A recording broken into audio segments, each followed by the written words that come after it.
in the extreme cold of -70 degrees Fahrenheit, while others are frozen to the point they can't even take care of themselves. I'm at home enjoying hot pot and red wine. The goddess wanted to use her beauty to trade for a 7 urine beef ball.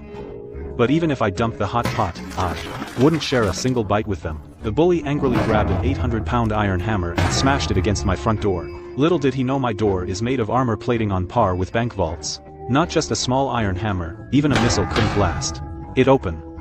And the reason I spent a fortune to turn my house into such a sturdy fortress is because outside, we're experiencing an unprecedented extreme cold apocalypse. Over 90% of humanity has perished in this apocalypse. Supplies and food have become the key to survival in the apocalypse. People fight over a pack of expired crackers, even killing each other. In my previous life, risking freezing to death, I delivered a pack of instant noodles to the goddess. But the moment I entered, I was ambushed by a group of neighbors. I was ruthlessly knocked down, punches, kicks, and clubs raining down on me. In my fading moments, I vaguely saw the goddess Fang Yuqing standing behind the crowd, looking pitiful and helpless. I tricked him into coming here. Everything went dark and I lost consciousness. The next moment, I suddenly opened my eyes and sat up from the sofa. The hellish scene from before was vivid in my mind. I gasped, heavily drenched in sweat. What happened? I looked around. This is my own house. The comfortable temperature in the air surprised me. My phone showed the time, November 12th. Looks like I've been reborn. The Cambrian storm that froze 90% of humanity worldwide is still a full month away. Having survived the ordeal, I felt immensely grateful. This life, I will definitely live well. Right then a strand of white light appeared before me. My consciousness entered it. It turned out to be an immense white space. This is an alternate dimension. Looks like after being reborn I've gained some special abilities. I tried stuffing my home's color TV and refrigerator into it. The white space accepted everything I glanced at. My work badge, Walmart, supermarket, South China region warehouse, supervisor. If I can empty that world's #1 giant warehouse, not just for a lifetime, 10 lifetimes wouldn't use it all. At this moment my stomach growled. I looked at the takeout on the table, and threw it straight into the trash. The apocalypse is just a month away. Good food needs to be eaten now. Why be so stingy with myself? Money will just be worthless paper. I turned away with flair, ready to find a high-end restaurant for a feast. I walked into a Michelin 3-star restaurant, ordered all the most expensive dishes, opened a bottle of Lafite. This set cost 50,000. Coming back from death must be celebrated. I stuffed food into my stomach so moved I wanted to cry. Outside the window, Fang Yuqing and Lin Caning, who killed me in my past life, stopped walking. Isn't that Zhang Yi? How does he have money to eat here? That table costs at least 50 or 60,000 Yuqing. That simp was actually a hidden rich kid. Fang Yuqing's eyes lit up. We'll wait outside, pretend we met him by chance. An hour later, I walked out the main door. Zhang Yi, what a coincidence. She deliberately exposed her fair neck using her green tea tactics. A naked killing intent flashed in my eyes. Fang Yuqing was terrified, chilled to the bone. Zhang Yi, what's wrong? Nothing. I mistook you for someone else. I averted my gaze. Killing her now would just land me in jail. That's letting her off too easy. I have memories from before my rebirth. The key now is to build the most secure shelter possible. They thought I was a secret rich kid. Fang Yuqing and Lin Caning weren't angry at all. Instead, they eagerly approached me. Zhang Yi, were you just eating at this restaurant? Yeah. I walked towards the supermarket, hands in my pockets. They hurried to catch up. What a coincidence. We were just about to buy some things too. We're going the same way. Along the way, Fang Yuqing deliberately brushed against me. Then pretended to be shy. I saw it all. And sneered inwardly. What an Oscar-worthy performance. We arrived at the supermarket's food section. Faced with a dazzling array of goods, I felt like I'd entered a treasure trove. Hot dogs, instant noodles, self-heating hot pots. I piled them all into the cart. In my past life, the hunger from surviving on one pack of noodles for 2 days gave me an endless craving for food. Zhang Yi, buying so much? Are you going camping? Yeah. Would a rich kid eat this stuff while camping? Fang Yuqing scurried over to me and said eagerly. Need any help? Looking at the eager Fang Yuqing, a plan formed in my mind. Use this month to build an absolutely safe shelter. Let them think I have supplies. When the apocalypse comes, they'll be begging me, crying and screaming. Then you can push the carts for me. I unapologetically filled 3 carts. I specifically gave them the cart loaded with 400 or 500 pounds of beef and lamb. The 2 women were sweating profusely from the effort. I helped you out so much today. You'll have to treat me to a meal later, okay? Her eyes were full of suggestion, probably expecting Michelin 3-star. Sure, but I'm pretty busy lately. How about next month? Okay then. It's a date. Great. We'll all go together. At checkout, I didn't even blink as I spent over 10,000. In the apocalypse, this pile of supplies will be priceless. And money will be worthless paper. Watching the 2 free laborers pushing the heavy carts, the corner of my mouth lifted. Might as well use them. We pushed the 3 carts of supplies into the complex. It drew a lot of comments. I didn't care. Once Fang Yuqing and the others knew, it couldn't be kept secret. But I wanted those people to watch but not get a taste. Then Mrs. Lin, who loves a freebie, came shuffling over. Xiao Jiang, you can't possibly use all this yourselves. Share some with the neighbors. As she spoke, she reached out and grabbed from the cart an imported steak. I snatched it back. Sorry. That's for me. Give that back. Or I'll beat you to death. Say one more word and I'll slap you. Mrs. Lin was furious. A grown man, and you're still arguing with an old lady. What's wrong with giving it to me? I'll pay you back later. If you want it, buy it yourself. I sneered. I signaled to Fang Yuqing and the others to leave. Curses followed from behind. I ignored them. After sending the 2 schemers away, I stored the supplies in my pocket dimension. Then I started making a list. Now I have food. Next, I need to prepare to build the safe house. I also need medicine and weapons. These are essential in the apocalypse. The first thing I did after waking up the next day was check my pocket dimension. The vegetables and fruit from yesterday were still fresh. But the live fish I put in had died. It seems time is frozen inside the pocket dimension. But living things can't survive there. Even though I can't put myself inside, I can store unlimited amounts of cooked food. I immediately called the largest 5-star hotel in Tianhai City. I want a 3-day, non-stop banquet. Book 500 tables of food. The person on the other end was also shocked. One moment, please. Let me check with the manager. A moment later. Hello, sir. I'm the manager, Chen Dingfang. May I have your name? I'm Zhang Yi. I want to book 500 banquet tables. Is that a problem? Mr. Jiang, that would cost over $1 million. We require a 200,000 deposit. Send me the account number. I transferred the money without hesitation. Money makes things happen.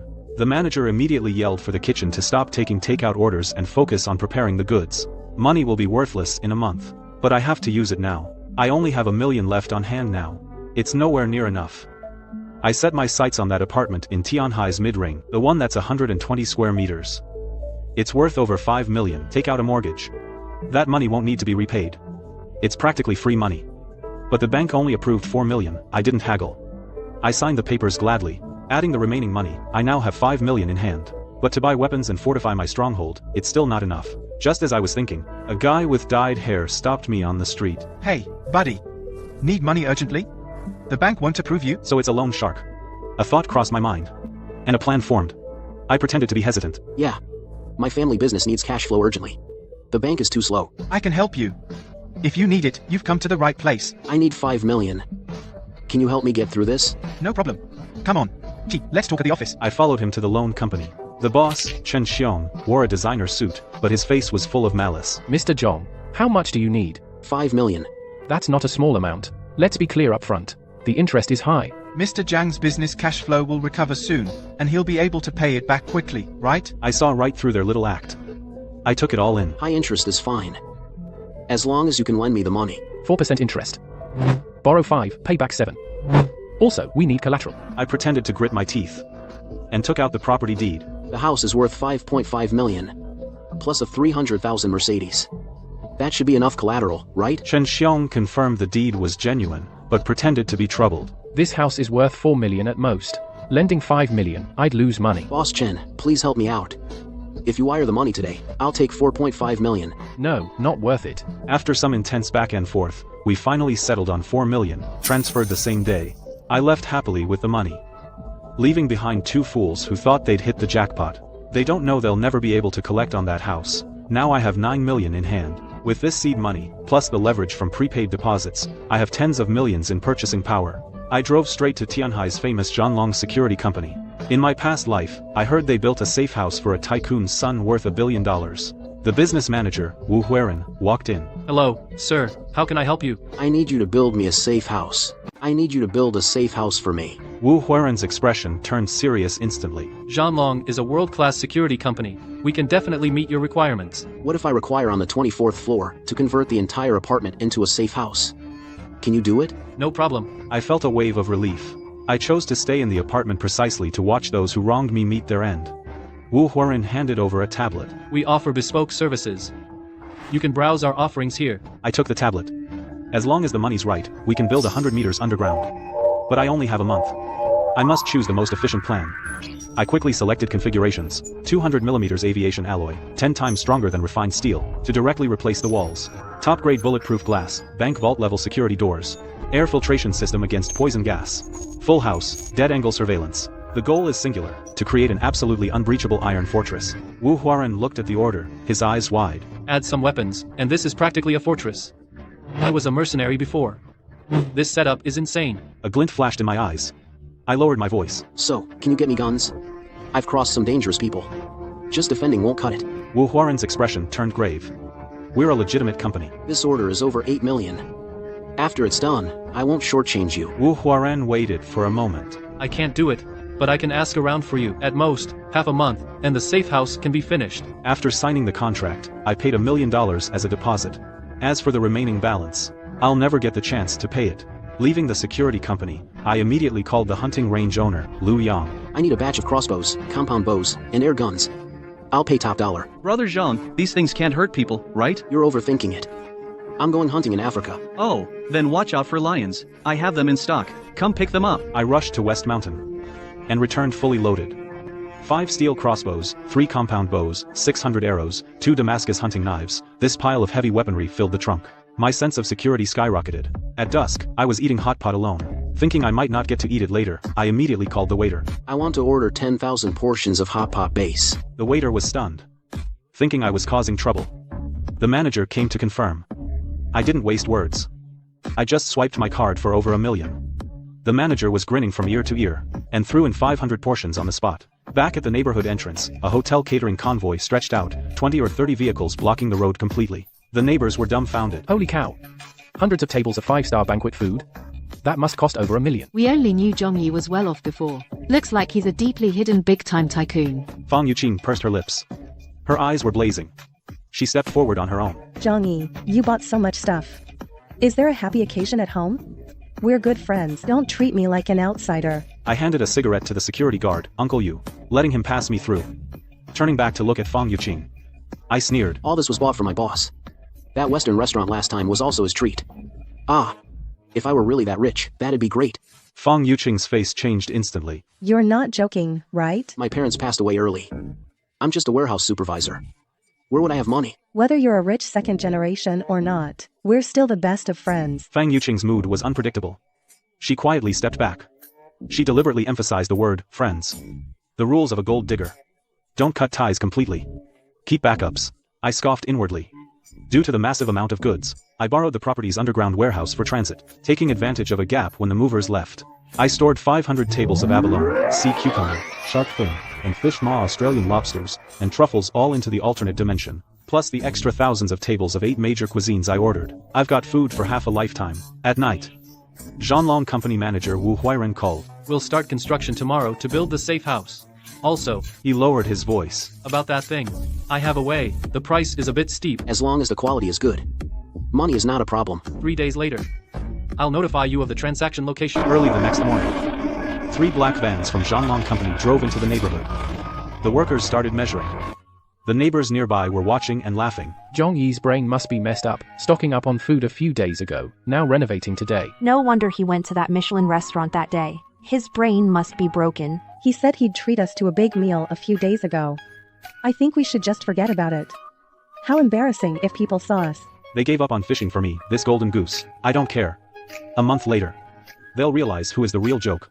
Then I left home, driving to the Wumar warehouse. This super warehouse covering over 1 million square meters was piled with billions worth of supplies. Thousands of cases of cola, drones, generators, barrels of gasoline, anything sold in supermarkets was here. Looking at these mountains of treasure, I was excited. As the supervisor, I know every camera blind spot. In just 10 minutes, I can disable the surveillance and empty this place, but not now. Can't alert anyone. I first went next door to the pharmaceutical company warehouse. Found the manager Zhou Herun. This guy's hands aren't clean. Often steals drugs to sell. I need a few boxes of drugs for acute illnesses. Potent medications, double the price. Zhou Herun's eyes lit up. Done. I spent 3 million. Bought 5 large boxes of medicine. Enough to last me several lifetimes. Medicine. Check.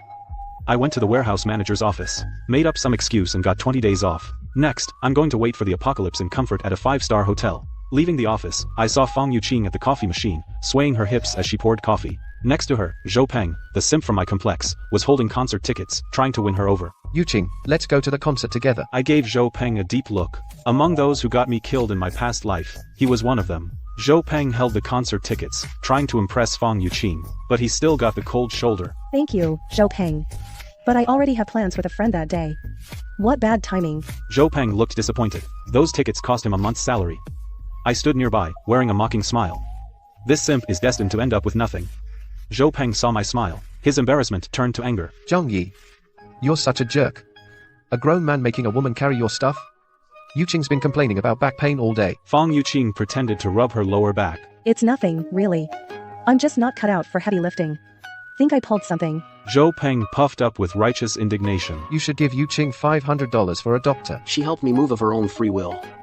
Besides, who the hell do you think you are to tell me what to do? Get over yourself. That rant felt incredibly satisfying. Both of them were stunned. Me, the usually easygoing guy, suddenly blowing up made the powerless Zhou Peng back down instantly. Why are you yelling? I was just making a suggestion. I sneered, turned, and walked away. Then I checked right into a 5-star hotel. Over 1,000 a night, but I didn't care at all.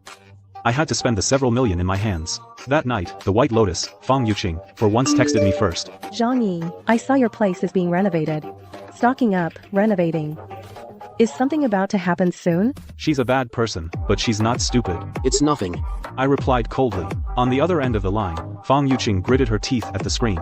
Her backup guy, who used to fawn over her daily, suddenly turned cold. It felt like a fish had escaped her pond. We haven't talked much lately. I'm feeling a little lonely. I looked at my phone and didn't reply. For the next few days, I stayed in the suite. On one hand, I kept ordering lavish feasts. On the other, I practiced with the compound bow and crossbow. With my past hunting experience and professional gear, my accuracy was high within 50 feet. 3 days later, I got my hands on 2 guns and 100 rounds from Wu Huaren. ID. The heavy pieces of metal gave me a huge sense of security. Another week passed. Wu Huaren told me to inspect the work. My eyes lit up. The whole house was reinforced with 200mm aviation-grade alloy plates. But you couldn't tell from the outside. Military-grade antitoxin ventilation system, Arctic research-level heating, 300 cameras in the whole building, all under your surveillance. I went to the balcony. The floor-to-ceiling windows had been replaced with top-tier bulletproof glass. Even if the whole building collapses, my room will remain perfectly intact. I'm very satisfied. Wu Huaren handed me the documents. If everything's in order, please pay the balance within 3 months. Absolutely, absolutely. I was laughing maniacally in my head. With just $1 million as a deposit, I'm getting a $10 million fortress for free. The balance? Maybe in my next life. Lying on the sofa, I suddenly smacked my forehead. Oh man. How could I forget about water? In the apocalypse, at minus 70 degrees, going out to chip ice is a death sentence. I immediately ordered 100 huge water storage tanks. They can hold 500 cubic meters of water. A few hours later, the delivery arrived. The neighbors started gossiping again. Is there something wrong with Zhang Yi? Installing steel plates the other day, buying water tanks today. Is he building a safe house like in the movies? Qianhai City is by the sea. How could we run out of water? He's worrying for nothing. I couldn't be bothered to explain. When the apocalypse arrives, you'll see who the real fools are. Security guard uncle. You walked over kindly. Xiao Zhang, what are you doing with so many tanks? Need a hand? Uncle Yu was a retired veteran. In my past life, to save a mother and daughter, he starved to death. Looking at this good man, I decided to say one more thing. Uncle Yu, I have inside information. This winter is going to be tough. You should stock up on instant noodles and water too. Uncle Yu frowned. Really? Look how much I've already stocked up. Instant noodles last forever anyway. Buy some for peace of mind. Uncle Yu nodded. He took it to heart. But old man Tang, who loved to argue, came over. Xiao Zhang, stop spreading rumors. Be careful, or you'll get in trouble. I rolled my eyes. And turned to leave. You can only save those who listen. For the next 20-some days, I spent money like crazy on food and drink, while practicing shooting hard at the range. Everyone around me thought I was a joke. Even Fang Yuqing deliberately distanced herself from me.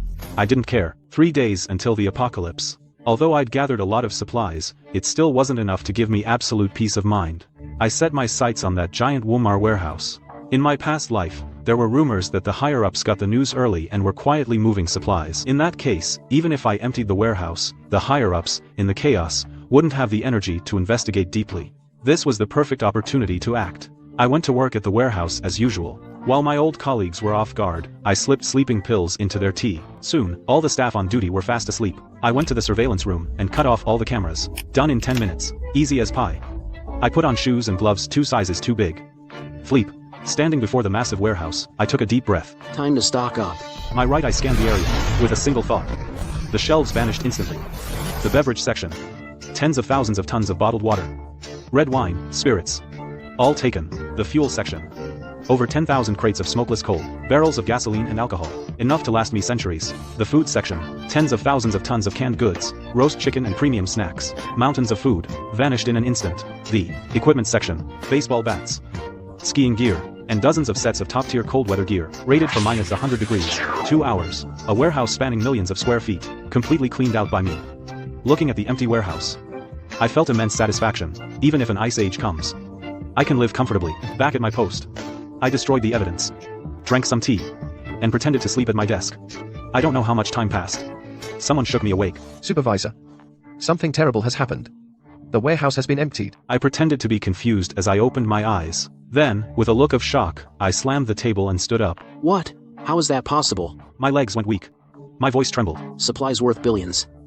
How could they all vanish in the blink of an eye? This is too bizarre. My colleagues were also on edge. But no one mentioned me sleeping. After all, this was too outrageous. It would take trucks days to haul it all away. Clearly, it wasn't something a few of us security guards could pull off. This mess is unsolvable. Notify the higher-ups. Everyone nodded in agreement. A few thousand a month. Why risk our lives? I called the manager. Manager. The warehouse is empty. On the other end of the line, the manager was stunned. Thinking I was joking. A slight smile touched my lips. Billions in supplies, now mine. The apocalypse. Bring it on. The disappearance of billions in supplies sent Walmart's top brass into a fury.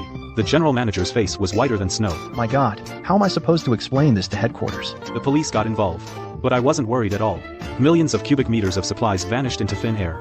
And outside the warehouse, there were no vehicle tracks of any kind. The only logical conclusion. Walmart was stealing from itself. I cooperated with the interrogation all night, but with zero evidence. I had to be released. Although I was ordered not to leave Tianhai City. But I had no plans to leave anyway. 2 days until the Ice Age. The news was flooded with reports about Walmart's bizarre theft case. Speculation ran wild. I lay on the sofa, billions in supplies in hand, completely at ease. 2 in the morning. The moment had finally arrived. I had sealed the room in advance, lit the fireplace, a bottle of beer in my hand. I stared intently out the window. Suddenly, a strange white light glowed on the horizon. Bright as day. 2 seconds later, silence returned. Most people were asleep, and didn't notice a thing, but a chill ran down my spine. The gamma rays had arrived. A few minutes later, snowflakes the size of fingernails began to fall. In less than 2 minutes it turned into a heavy snowfall. The wind howled. The entire city was instantly swallowed by white. That's the power of nature destruction. Never gives a warning. I nervously glanced inside. The thermometer read 89.7 degrees. The fireplace was blazing. The top-notch insulation was doing its job. It was even a bit hot. Inside, I breathed a sigh of relief. I reduced the charcoal. I turned on my phone. The internet was going crazy. Hell, how did it suddenly drop to negative teens? Can we even go to work tomorrow? Wow, the South has never seen snow this heavy. No work tomorrow. Haha. Looking at those excited photos showing off the snowy scenery, I shook my head. This is just the beginning. Next, the heavy snow will last for 3 months and temperatures will drop to negative 70 degrees. By then, I hope you'll still be in the mood to enjoy the snow. The next morning I was woken up by a phone call. It was Fang Yuqing. Hello? What's up so early in the morning? Zhang Yi, it's so cold outside. Did you stock up on supplies because you knew in advance there would be a big temperature drop? I threw off the velvet quilt. The room was nice and warm, even making me sweat a little. I walked over to the floor-to-ceiling window. The snow had already buried the city 1 story high. I heard it from a friend in passing. No wonder, you're something else. You didn't even tell me ahead of time. Now I'm freezing. This woman actually has the nerve to blame me. I hung up the phone directly. I took a hot shower. I took out some premium, a 5 Wagyu beef and red wine. For breakfast, I had steak with pasta. I turned on the TV. On the news, 2 anchors were wearing thick down jackets. Temperatures have dropped 70 to 100 degrees globally. Please, everyone, don't panic. The snow disaster will pass soon. I scoffed. The top right corner of the TV showed the outdoor temperature at negative 65 degrees, while I was in my pajamas, enjoying the constant temperature for my $8 million safe house, not feeling the cold at all.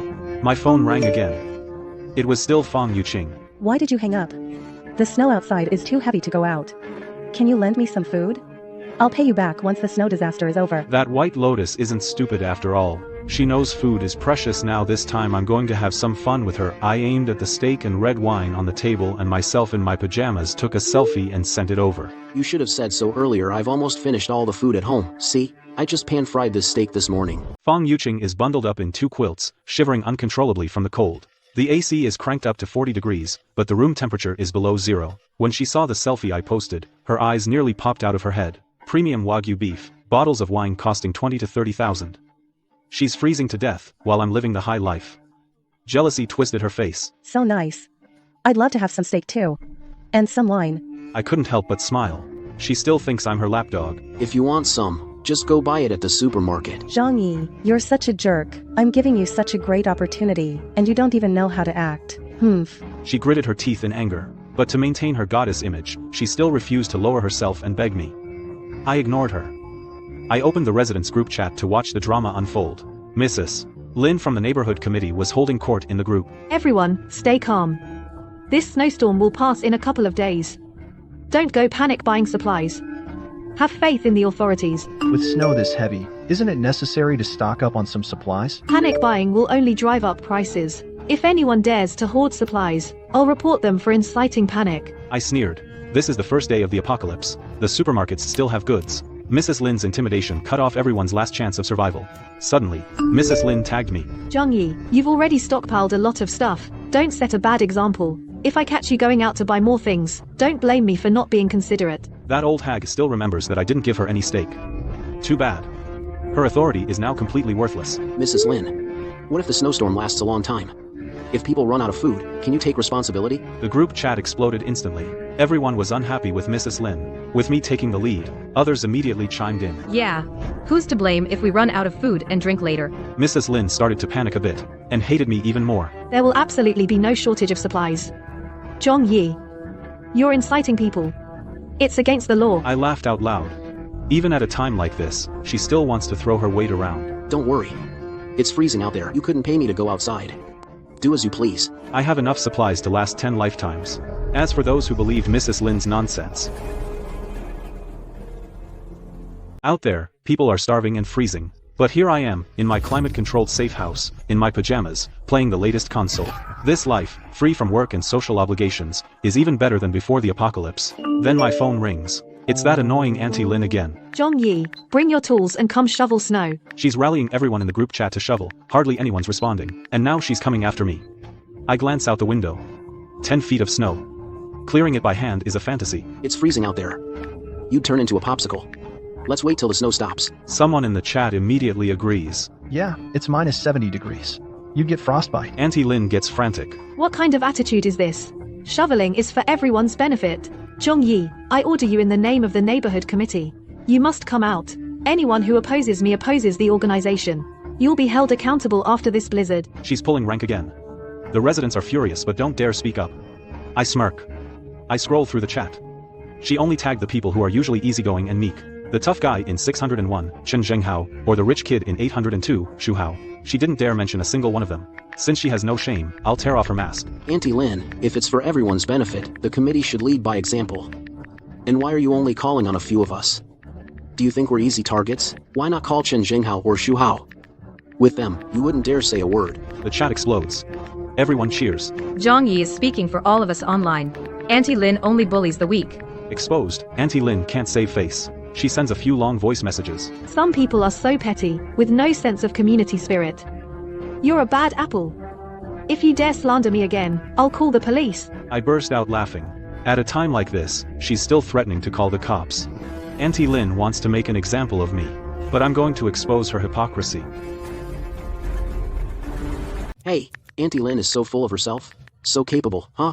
Go call Chen Zhenghao and Shu Hao to come down and shovel snow. I called them out by name in the group chat. Chen Zhenghao, the guy who used an axe to break into my house, the gang leader. Su Hao, the first rich kid who pulled a knife on me. Auntie Lin was caught between a rock and a hard place. She had no choice but to tag them. Chen Zhenghao, Su Hao, the neighborhood is our home. Shoveling snow relies on everyone. Hope we can all contribute. Soon, Chen Zhenghao sent a voice message. Screw you. Are you blind? Can't you see the heavy snow outside? If you tag me again, I'll kill you, believe it? The group chat erupted in laughter. Then, Shu Hao also sent a voice message. None of my business. I don't need to work. Without my property fees, you'd have starved long ago. Everyone was angry but couldn't refute it. Auntie Lin was cursed out thoroughly. She didn't dare talk back. But she took her anger out on me. She immediately private messaged me. Zhang Yi, are you deliberately making things difficult for me? I laughed. And here's someone asking for a scolding. Don't play dumb with me. You didn't dare say a word when others cursed you out. Coming to me to feel important? Let me tell you, Grandpa isn't someone to be messed with. Auntie Lin trembled in fear. She quickly blocked me. She's the type who bullies the weak and fears the strong. She only dares to fantasize about deducting my supplies for revenge, using AQ's spirit to comfort herself. In the group chat, a few honest people were still tricked into shoveling snow. Just after scaring off Auntie Lin, the phone rang again. It was Chen Zhenghao. Obviously, I had used him as an example earlier, which pissed him off. I squinted my eyes and answered the call. The current me actually hoped this clueless guy would show up. My safe house is in need of a test subject. The call connected, and Chen Zhenghao's swearing poured in. You're looking for death. Daring to use me as an example? I have 100 ways to kill you. He's used to bullying around the neighborhood. Can't stand the slightest provocation.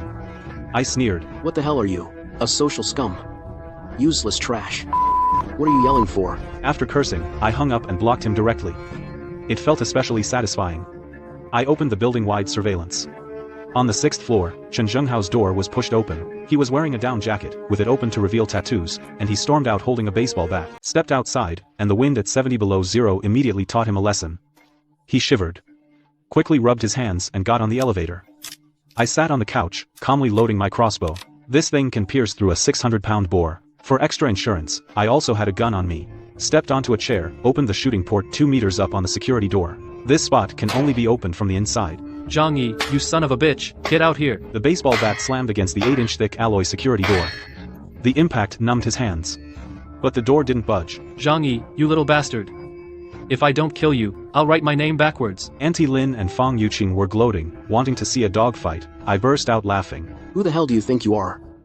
All bark and no bite. Piss me off again, and I'll take out your other leg. The group chat erupted.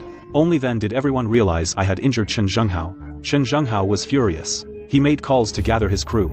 A dozen of his desperate thugs, armed with machetes and baseball bats, using wooden planks as shields, stormed to my doorstep. Open up. You dare shoot Brother Hao. You're dead. Today next year will be your anniversary. They frantically smashed the door. But the 8-inch thick alloy barely lost a few chips of paint.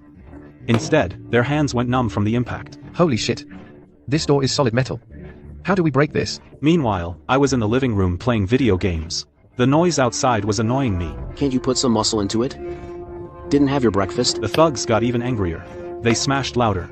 I put down the controller, went to the kitchen and connected a hose, climbed up to the shooting port. It's 70 below out there. This is the perfect weapon. Let me cool you guys down. A dozen drenched rats scurried back, shivering from the cold. Not enough clothes to go around. A few grown men had no choice but to huddle together for warmth. It was a bizarre sight. Chen Zhenghao slammed the table in fury. Can someone explain to me what the hell is going on? That bastard Zhang Yi is too despicable. He sprayed us with a hose. We couldn't even break the door down. Chen Zhenghao frowned deeply. Then he sneered. Even a steel turtle has its weak spots. I refuse to believe he'll stay holed up forever. You guys keep watch. The moment he steps out, kill him on the spot. His underlings shivered and sneered in agreement.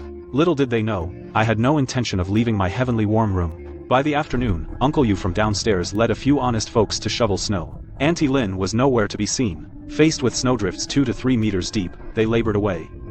It was utterly futile. The cleared area was instantly buried again by the heavy snow. Before long, they couldn't withstand the freezing temperatures and all went back inside. I retrieved a plate of Australian lobster from my dimensional space, a serving of Wellington steak, along with Huangshan sesame cakes and cola. The room was a cozy 27 degrees. I lounged on the sofa in my pajamas. On TV, the news was still broadcasting encouraging slogans. The authorities were strategizing, launching a full-scale assault on the snow disaster. The snow disaster in our country is under control. Everything is looking up. I shook my head. In the face of nature's destructive power, it's just self-deception. In the residents' group chat, Auntie Lin was still chattering away, urging everyone to help each other. But no one paid her any mind. The snow had been falling for 2 days. Panic began to spread. Fang Yuqing sent another message. Zhang Yi, are you okay? I'm out of food at home. Can you spare me some? I'll treat you to a meal later. I sneered. The instant noodles she hoarded last time can't possibly be finished yet. She just doesn't want to suffer. Really, no more noodles. Look. This is all I usually get to eat. I casually snapped a picture of the lobster and steak on the table and sent it. Fang Yuqing was so angry her eyebrows shot up. Her best friend, Lin Caning, peeked out from under the covers. Her eyes turned green with envy at the sight of the photo. These past few days, they've only had instant noodles. They're going crazy. How outrageous.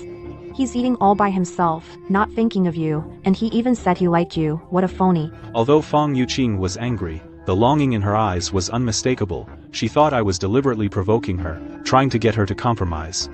Thinking he can make me his girlfriend with a little food? Naive. Lin Caning immediately gave her an idea. Yu Qing, tell him you'll give him a chance to have dinner with you, but he has to bring the food. That way you save face and still get the lobster. Fang Yuqing reluctantly nodded. Fine, I'll give him a chance, Shang Yi. It's been a while. Come over for dinner at my place tonight. I laughed out loud looking at the screen. You're treating me? Great. Thanks a lot. Fang Yuqing turned pale with anger. How ungrateful. I gave him a chance to treat me, and he wants me to pay. She threw her phone down. A stingy guy like him deserves to be single. He's moving down the list of my backup options. I'm never talking to him again. The two of them ranted for a while. Seeing I didn't apologize, Lin Caning had a devious thought. She secretly messaged me. Zhang Yi, why are you so dense? Yu Qing is mad. The consequences are serious. I chuckled. One plays good cop, the other bad cop. I've long seen through this dynamic duo's little game. Lin Caning is a skilled PUA artist. Send over the steak and lobster from home. Once Yu Qing is moved, your chances will skyrocket. Begging for food while acting like you're doing charity. It's disgusting. I don't have much left at my place either. Just enough for me to eat. You're being foolish. If you go hungry for a couple of meals, but win Yu Qing over, it's a huge win. I just replied with an okay. And tossed my phone aside. Lin Caning almost lost it. Furious, she went to Fang Yuqing to stir the pot. Fang Yuqing put on a cold front. Don't mention him in front of me again. Since I wasn't getting the hint, they thought of another backup option. Zhou Peng. With just one message from Fang Yuqing, Zhou Peng came running in less than 5 minutes, bringing a whole backpack of goodies. He puffed out his chest and promised. For Yu Qing, I'd do anything. Fang Yuqing gave him sweet talk to his face, but turned cold the moment he left. A guy like him dares to think about me? Maybe in his next life. Meanwhile, I was at home, working out while watching short videos. Life was even better than before the apocalypse. But outside, panic was setting in. Even with the AC running non-stop, the room temperature was only 0 degrees. The fridge was empty. Granny Lin's chicken soup wasn't cutting it anymore. I munched on roast duck while checking the time. It's about time. The show's about to begin. Right then, the group chat exploded. The whole city suddenly lost power. Then, the water supply was cut off. The authorities held on for 3 days, but finally couldn't hold out any longer. Power plants across the country have shut down. Only a few nuclear power plants are supplying power to official departments. For ordinary people, life was instantly plunged into darkness. I had turned on my silent generator ahead of time. I opened my phone. The group chat had 99+ messages. Why is the power out? The water's gone too. The AC stopped. It's minus 30 degrees in here. We're gonna freeze to death. Auntie Lin, didn't you say it was fine? When are the authorities coming to save us? Auntie Lin was wrapped in 3 layers of blankets, shivering uncontrollably. Facing the accusations, she was more panicked inside than anyone. The neighborhood committee's internal chat was blowing up. Inside info, global blizzard.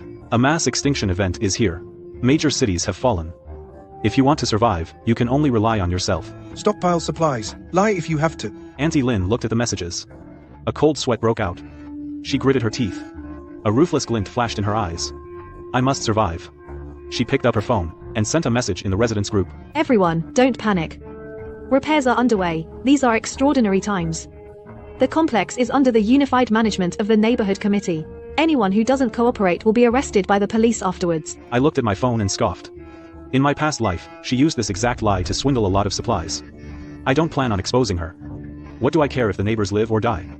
I turned on the TV and went back to playing my game. Water and power cuts. I have massive reserves of batteries and fuel. 500 tons of running water. And tens of thousands of tons of bottled water. A little turbulence like this couldn't even ruffle a single hair on my head. The whole city lost power. The water supply was completely cut off. The pampered bodies of modern people were on the verge of collapse in sub-zero temperatures. The authorities might still be using nuclear power to maintain operations. But ordinary people can only wait to die in the dark. Shen Zhenghao dragged his useless leg, freezing half to death at home. His lackeys were even worse off. No medicine, no heat. Their body temperatures were nearing 104, they just have to tough it out. I'm in my 77-degree room playing video games and eating imported snacks. Aside from missing a woman, everything's perfect. But after being betrayed before, I won't let anyone into my house. Then my phone lights up. Auntie Lin is stirring up trouble again. Everyone, the blizzard's still going strong. To get through this together, the neighborhood committee will collect all supplies for unified distribution. Those who don't comply will face consequences later. Remember, you all have your weaknesses. I sneer. Same old trick from my past life. using information gaps and panic to scam people out of supplies. The snow's blocking our doors. We don't even have enough for ourselves. Why should we hand it over to you? Exactly. This is way too much. The hoarders resist. But those without supplies step up to support Auntie Lin. What's wrong with neighbors helping each other? This is an official decision. The group chat erupts into chaos. Fong Yuqing and Lin Caning stay silent, playing dead. With their personalities, they die before handing anything over. I'm just watching the drama, when Auntie Lin messages me privately. Hey, Xiao Zhang, you work at the warehouse. You bought 3 cartloads of stuff last time. Now that everyone's in trouble, you should step up. We'll pay you back once the snow's over. That old hag is setting her sights on me now. Last time, I was soft and gave supplies. This time, I won't be that stupid again. That's great. My family's run out of food too. Auntie Lin, remember to share some with me when you collect it. Aunt Lin was hopping mad. She was convinced this fat sheep, had supplies stashed away. Give me a break. This is an order from the organization. You have to lead by example. I picked my teeth with a lamb bone. And replied lazily. Even the landlord's house is running low on food. As a member of the residence committee, you should send me a few packs of instant noodles first. Shows some spirit. Aunt Lin got anxious. Her tone turned sinister. Zhong Yi, I am representing the organization. If you refuse to hand over the supplies, I will deal with you later. PHVT. Waving a chicken feather as a token of authority. You're not even a permanent staff member. You can fool the old folks, but don't put on airs with me. Do whatever you can. I'll be waiting at home. After cursing, he hung up, blocked her. A seamless combo. Aunt Lin was furious. But she couldn't do anything about me. She didn't dare kick me out of the group, afraid it would cause a chain reaction. She could only swallow her anger, and turn to deceive those easy, pushover folks. In 2 days, through coaxing and intimidation, she actually managed to swindle supplies from several households. As for Chen Zhenghao and Shu Hao, she didn't even dare knock on their doors. Day 5 of the apocalypse. Ordinary households ran out of food. Hostility grew in the group chat. The owners who had been tricked out of their supplies by Aunt Lin finally couldn't take it anymore. Aunt Lin, what about the promised unified distribution? My family has run out. Hand out the supplies, quick. Yeah, what's taking so long? Even those who hadn't handed over supplies joined in, hoping to get a share. Aunt Lin watched the group messages, pretending to be dead and not responding. She huddled under 5 layers of blankets, her eyes venomous. The supplies I worked so hard to swindle, how could I possibly give them back to you? Aunt Lin played dead. Neighbors in the group started hurling insults, but since Aunt Lin had decided to swindle, she'd long stopped caring about face. However, someone had their eyes on her, this fat sheep. Chen Zhenghao and his gang of thugs hadn't stockpiled food. Their beer had frozen solid. His underlings were starving, their eyes turning green. Aunt Lin's talk of coordinating supplies sounded to Chen Zhenghao like, I've got the goods. The stuff Aunt Lin swindled, I'll just take it. Lin Dama is beaming with joy, eating the cookie she scammed. The phone rings. It's Chen Zhenghao. She turns pale with fear. Lin Dama. Impressive. My place is short on supplies. Bring them over quickly. And I still need to coordinate with those who haven't paid up. Old hag, you're pushing your luck. If you don't hand it over, I'll come and take it myself. Lin Dama trembles in fear. She tries to pull rank. I'm a neighborhood committee member. Don't you dare. Bullshit. He hangs up. Chen Zhenghao uses a mop as a cane. With a dozen hungry-eyed lackeys. Heads to Lin Dama's place. I see it all clearly through the surveillance. I have my feet up on the coffee table, munching on chips. Record this and post it in the group chat. Chen Zhenghao and his crew start banging on the door. Lin Dama's ordinary security door. Keeps honest people out, not thieves. Under the violence of crowbars and steel pipes. The lock is quickly broken. Lin Dama blocks the door with tables and sofas, but against such violence, it's meaningless. Through the camera, I see Lin Dama's pale face filled with terror. The underlings are like wolves and tigers, ransacking the place. Soon, the instant noodles she scammed, cookies piled up like a mountain. Lin Dama cries and clings to Chen Zhenghao's leg, begging for mercy, gets kicked in the face. Watching this brutal scene on the monitor, I raise my eyebrows. Lin Dama totally deserves it. But this marks the civilization. Rules completely breaking down. The ice cracks at one corner. It will soon shatter. I take the recorded video and post it in the owner's group. Brother Hao is awesome. Scammers deserve thunderous measures. Truly a gang boss. Has a sense of justice. The group cheers in approval, even praising the robber as a hero. I sneer and shake my head. These fools don't realize. Today, Chen Zhenghao can rob Lin Dama. Tomorrow, he can rob them. However, seeing they still have energy to chat, means they still have supplies. They're all pretending to be poor and dead. I stopped paying attention to the drama in the group chat. I hung up the target. I practiced with the crossbow and compound bow. Survival in the apocalypse. There's no room for slacking off. As for those 100 rounds of ammo, that was my last resort deterrent. Unless it's absolutely necessary, no need to use them. Auntie Lin was beaten by Chen Zhenghao and his gang until she was coughing up blood. She begged for help in the group chat, kowtowing. The other residents only mocked her. It's all my fault, every bit of it. Please, I'm begging you, save me. No one paid her any mind. Until the beautiful doctor, Zhou Keier, spoke up. Let me take a look. But I can't guarantee a cure. In my past life, she was one of the few decent people. Half an hour later, Auntie Lin wailed again, begging for medicine to stop the bleeding and antibiotics. In the end, after Zhou Keir's relentless efforts, she managed to pull Auntie Lin back from the brink of death. Day 7 of the apocalypse. The snow had sealed the doors. The first floor was completely submerged. No hope for official rescue. The internet was flooded with global despairing news of the Ice Age. Auntie Lin lost her mind. She was still in the group demanding supplies. Everyone ignored her. Xia Limei, the mom on the 12th floor, broke the silence. Does anyone have food? My child and I haven't eaten in 2 days. I'll pay top dollar. I have a few packs of instant noodles. $1,000 a pack. In the past, that would have been outrageous. But in the apocalypse, this is money for your life. Xia Limei hesitated. Suddenly, the rich kid Su Hao popped up. I'll pay $2,000 per pack. How many do you have? I'll take them all. Looking at my phone, I smiled faintly. Something strange was beginning. The collapse of money was happening right at this moment. Su Hao's offer of $2,000 for a pack of noodles blew up the residents' chat. Some panicked. Others mocked it as price gouging. But I knew, this was money's last bit of warmth in the apocalypse. Su Hao wasn't stupid. He used his financial power to buy weeks of survival supplies from short-sighted neighbors. Those who sold their life-saving food now for a few $1,000s would soon regret it deeply. Mom Xia Limei cried, saying her child had no milk. But faced with Su Hao's sky-high offers, no one listened to her. In the end, only the soft-hearted security guard, Uncle Yu, shared a little food with her. I watched coldly from the sidelines. In my memories from my past life, this seemingly fragile woman managed to survive just fine. Sometimes the sweetest-looking things hide the darkest secrets. Meanwhile, with their supplies exhausted, the once picky eaters Fang Yuqing and Lin Keining are now fighting over the last half a pack of military rations. They can't even bear to throw away the crumbs that fell on the floor. Wrapped in blankets, their faces pale, they stare blankly at the crackers on the coffee table. If they don't figure something out soon, they'll starve to death in a week at most. The snow has been falling for 10 straight days. The second floor is submerged. I'm living the good life in my safe room, while Fang Yuqing and Lin Keining are on the brink of running out of everything. Their final stockpile, 5 packs of instant noodles, 3 cups of ramen, and half a bottle of chili sauce. The once refined goddesses, now face the terror of starvation. Instant noodles just aren't filling. Ning Ning, what do we do if the snow doesn't stop? Does Zhou Peng have anything left? He's been bled dry. He's skinny as a zombie now. He gave me his last 2 cups of ramen. Lin Keining isn't ready to give up. We're so pretty. If we just put in a little effort, some guy's bound to be interested, right? Fang Yuqing smiles bitterly. She already tried that. She wants supplies, but she looks down on the guys who have them. She demands they be 6'1" civil servants. In the end, even the old man downstairs said it's too cold, and he's out of energy.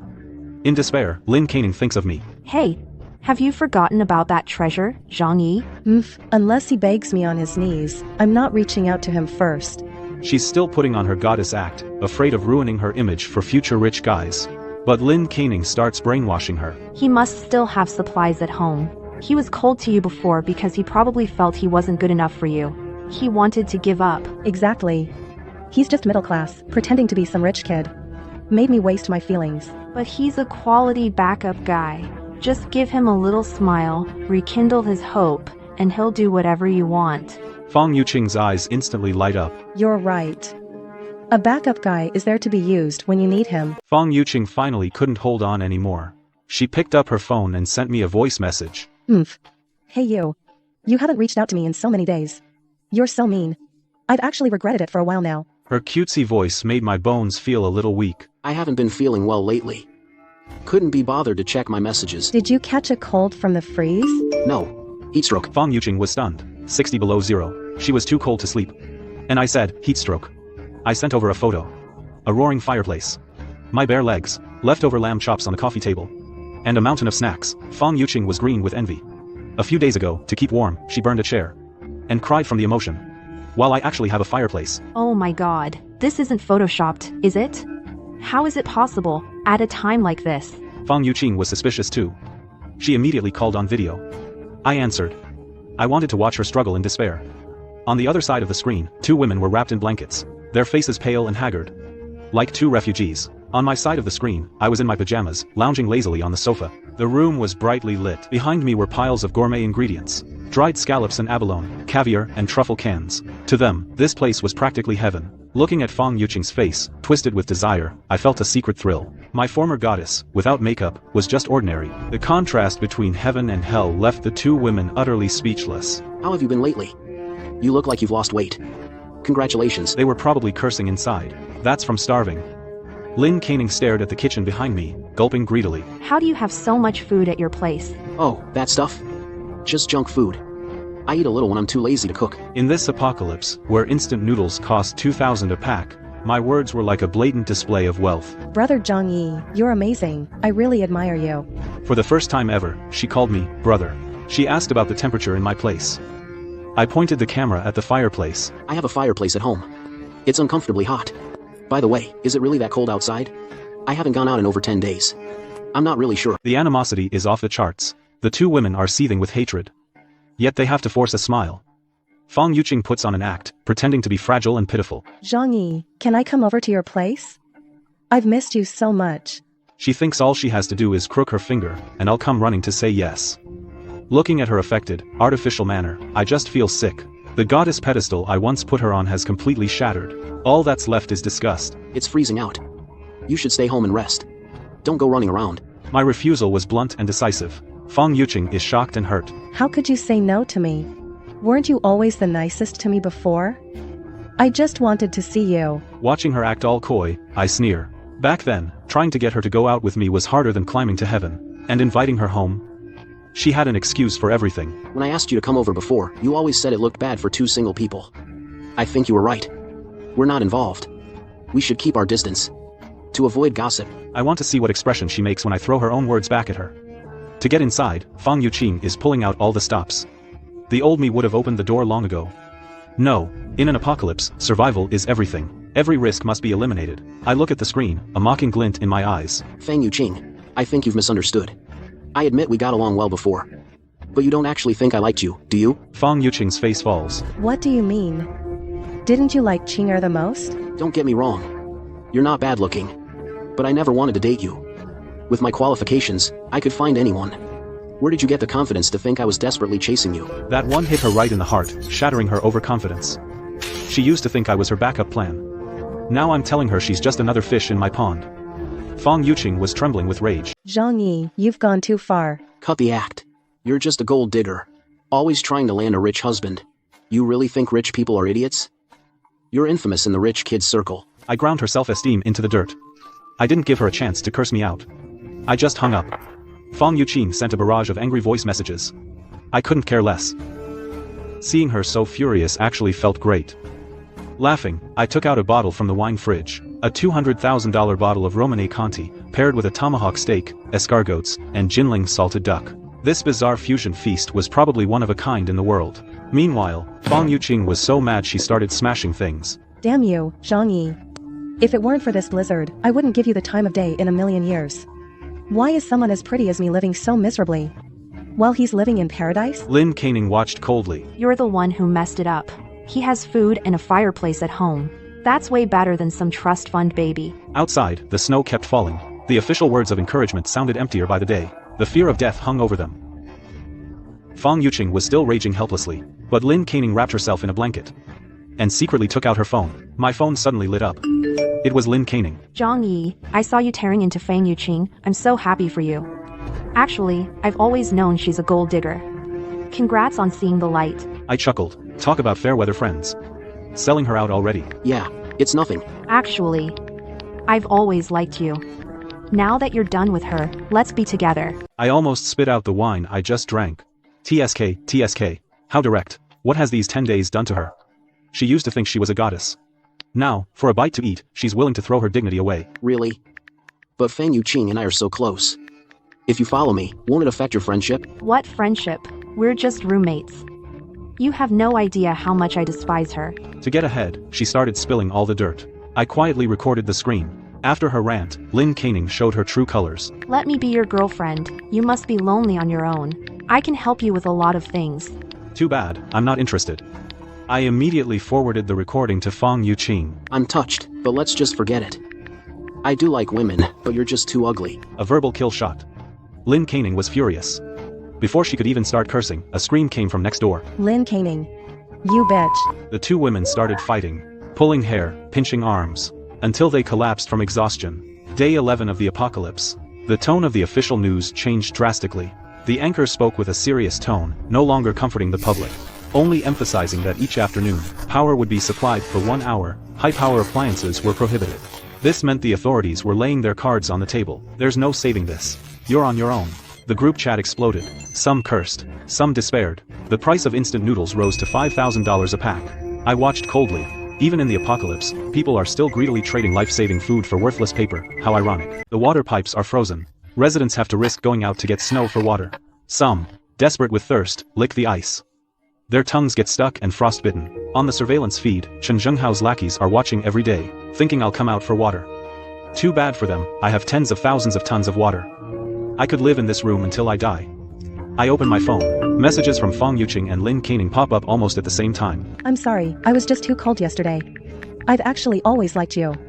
I want to be your woman. Watching her grovel and lose all dignity, I shake my head. After sending my reply, I ignore them. The two women were utterly humiliated. Completely stripped of any dignity. A vicious glint flashes in Fang Yuqing's eyes. If all else fails, we just break in. Killing Zhang Yi is fine too. She finds Lin Caning. That bastard won't let us in. We can't just sit here and wait to die. We need to find a way to take his place. Okay, he deserves to be kicked out and freeze to death. That place is only fit for us. The two fake friends who had a falling out to seize my paradise, join forces once again. To steal my paradise, the two women decide to find a pawn. Get Zhou Peng. That simp has no brains. He'd be willing to die for it. By now, Zhou Peng is already skin and bones from hunger. He gave all his supplies to Fang Yuqing. When he gets a call from his goddess, he excitedly rushes over. Thinking love has finally arrived, Fang Yuqing puts on a tearful performance. That bastard Zhang Yi, I asked him for a little food, and he demanded I sleep with him. Zhou Peng instantly explodes. How dare he bully you? I'll kill him. Fang Yuqing seized the opportunity to tempt him. He's got food and a fireplace at his place. Let's just take the house. We can all live there together, okay? Zhou Peng felt a surge of warmth. The three of them got ready with cleavers and steel pipes. They came to my door with murderous intent. Fang Yuqing and Lin Caning hid in a blind spot, signaling for Zhou Peng to call out. Zhang Yi, it's me, Zhou Peng. Inside, I turned on the surveillance feed. I saw them hiding by the door, weapons in hand, their faces filled with killing intent. A chill ran down my spine. Even though I was prepared, their viciousness still exceeded my imagination. You want to kill me? You think you're worthy? Zhang Yi. For old time's sake as colleagues, give us some food. I'll trade you a box of ibuprofen for 2 packs of instant noodles. Ibuprofen is hard currency in this apocalypse. He was lowballing me on purpose to lure me out. I picked up an empty water bottle and started relieving myself into it with a loud stream. Ibuprofen. Not bad. Let me think about it. Hearing the noise outside, the three of them thought they had a chance. Greedy smiles spread across their faces. Finished. In my hand was now a full bottle of frothy, fresh iced tea. The two women screamed and retched. Zhou Peng furiously pounded on the door. How's the taste? You idiots thought you could trick me? Take a good look at yourselves. Zhou Peng dropped the pretense. He pulled out a cleaver and started hacking at the door. The cleaver struck the alloy steel plate. The massive recoil instantly sent the blade flying from his hand. It whizzed past Zhou Peng's head, leaving a gash. His hands were numb and split. Zhou Peng let out a howl of pain. Seeing Zhou Peng injured, the two women panicked and abandoned him, turning and running away. Zhou Peng fled back to Fang Yuqing's place in a sorry state, shivering all over. Before he could even settle down, Fang Yuqing started screaming. Get away. Who said you could sit on my sofa? Fang Yuqing showed no sympathy. Instead, she yelled at him for dirtying the sofa. Zhou Peng actually thought she was right to scold him. He quickly apologized, then got kicked out. In the building's group chat, Auntie Lin was still demanding supplies. But this time, only curses came back. Everyone settled old and new scores for telling them not to stockpile, calling her a jinx. Su Hao got desperate, offering $11,000 for a pack of instant noodles. And some gamblers were actually willing to sell, betting the snowstorm would pass quickly. I scoffed. Money would soon be worth less than scrap paper. The next day, Fang Yuqing and Lin Caning came again. This time, they'd learned their lesson. They even brought umbrellas, begging for food with their words, but surely hiding knives in their coats. I ignored them. Opened my alternate dimension. Found in the toy section. 2 stink bombs. These prank toys are surprisingly effective. The stench is incredibly hard to wash off. Watching the 2 umbrella holders on the monitor, I grinned, grabbed the stink bombs and walked over. A neighbor complained. I replied, if you don't like it, come fight me. And blocked them right away. The next morning, a gunshot echoed through the entire building. I checked the security feed. My pupils contracted. In front of a third-floor apartment, limping Chen Zhenghao stood, gripping a pitch-black gun. In the group chat, Chen Zhenghao sent a voice message and a photo. From now on, I'm in charge of this building. Anyone who dares to be the first to resist, this will be their fate. Dead silence fell over the group chat. Everyone knew he had limited bullets, and few men. But no one dared to resist. I shrugged. As long as he didn't mess with me. Just then, my phone buzzed frantically. I was added to a new group. A new group without Chen Zhenghao. The ostriches finally remembered to band together. A new group chat is formed. Everyone is outraged. We have to stick together. He's got one gun and a few bullets. We can rush him all at once. I could take him down with a single slide tackle. Suddenly, someone asks when we're making our move. The group chat falls dead silent. No one wants to be the one to take a bullet. We need to think this through carefully. We'll win with brains. Security guard uncle, you can't take it anymore. This can't go on. I'll lead the charge. If we can get a dozen guys to come with me, we can teach those bastards a lesson. Everyone starts liking his message. You're the man, Uncle Yu. You can borrow my kitchen knife. I have a long quan sword. You can have it. You should ambush him from behind. But no one actually offers to go with him. Uncle Yu is speechless. Then, the female homeowners start guilt-tripping. Men of Building 25, it's time to show your manhood. The time has come. Protecting us weak women is your responsibility. The men instantly blow up. You always say, ladies first. But when it's time to die, you want us to go first? Why should we? The group chat erupts into chaos. It quickly devolves into a gender war of insults. I watch the screen with a cold smirk. This is why Chen Zhenghao in my past life was able to control the entire building. These idiots only know how to fight amongst themselves. Lu Tiantian's feminist rhetoric draws ridicule from the group. The homeowners' chat becomes a pure venting space. Everyone is just hurling insults at each other. They've forgotten why the group was created. I toss my phone aside.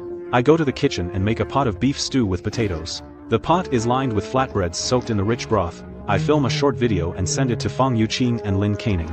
The two women were terrified by Chen Zhenghao's gunshots. They're begging and crying to be let inside. Zhang Yi, you have a soft heart. Save me. I didn't agree, but I didn't refuse either. After Chen Zhenghao made an example of someone, he started playing the good cop in the group chat. As long as everyone cooperates nicely, I promise there won't be any trouble. This Stockholm Syndrome-style brainwashing actually made some people let their guard down. I sneered inwardly. The next morning, the brief peace was shattered.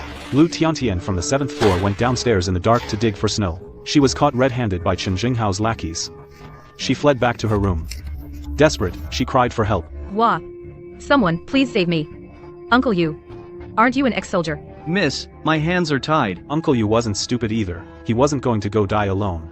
Seeing no one would help, Lu Tiantian started guilt-tripping everyone. What kind of men are you?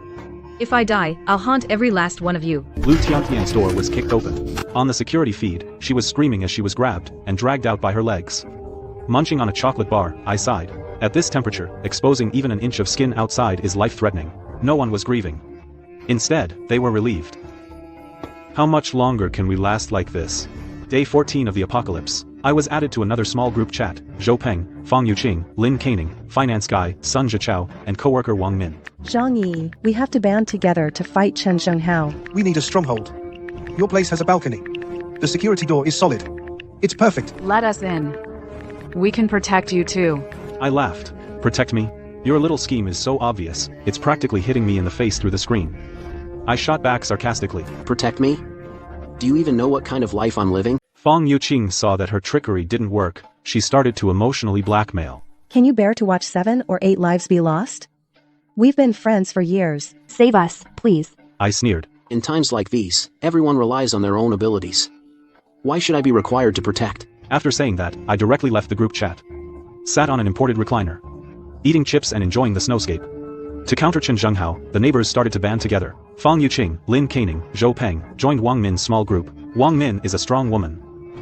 But she also faces supply shortages. Initially, I let you in because you could persuade Zhang Yi. Now he doesn't agree.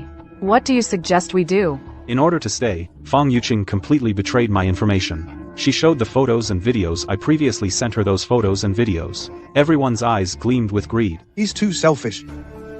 Since he's being unkind, don't blame us for being unjust. Let's force our way in. But his security door is very sturdy. I used to work at a lock-picking company. I can pick any lock on the market. Let's wrap up tightly. Just go over with umbrellas. A seemingly perfect plan. Everyone was thrilled. A group of people happily together. As if they had already moved into heaven. They were fully armed. Came to my doorstep with umbrellas. I saw through the surveillance this group of masked people. I thought it was Chen Zhenghao's gang. Perfect timing. Teach them a lesson. Looking at all those open umbrellas, I had to laugh. How naive, thinking that could stop me.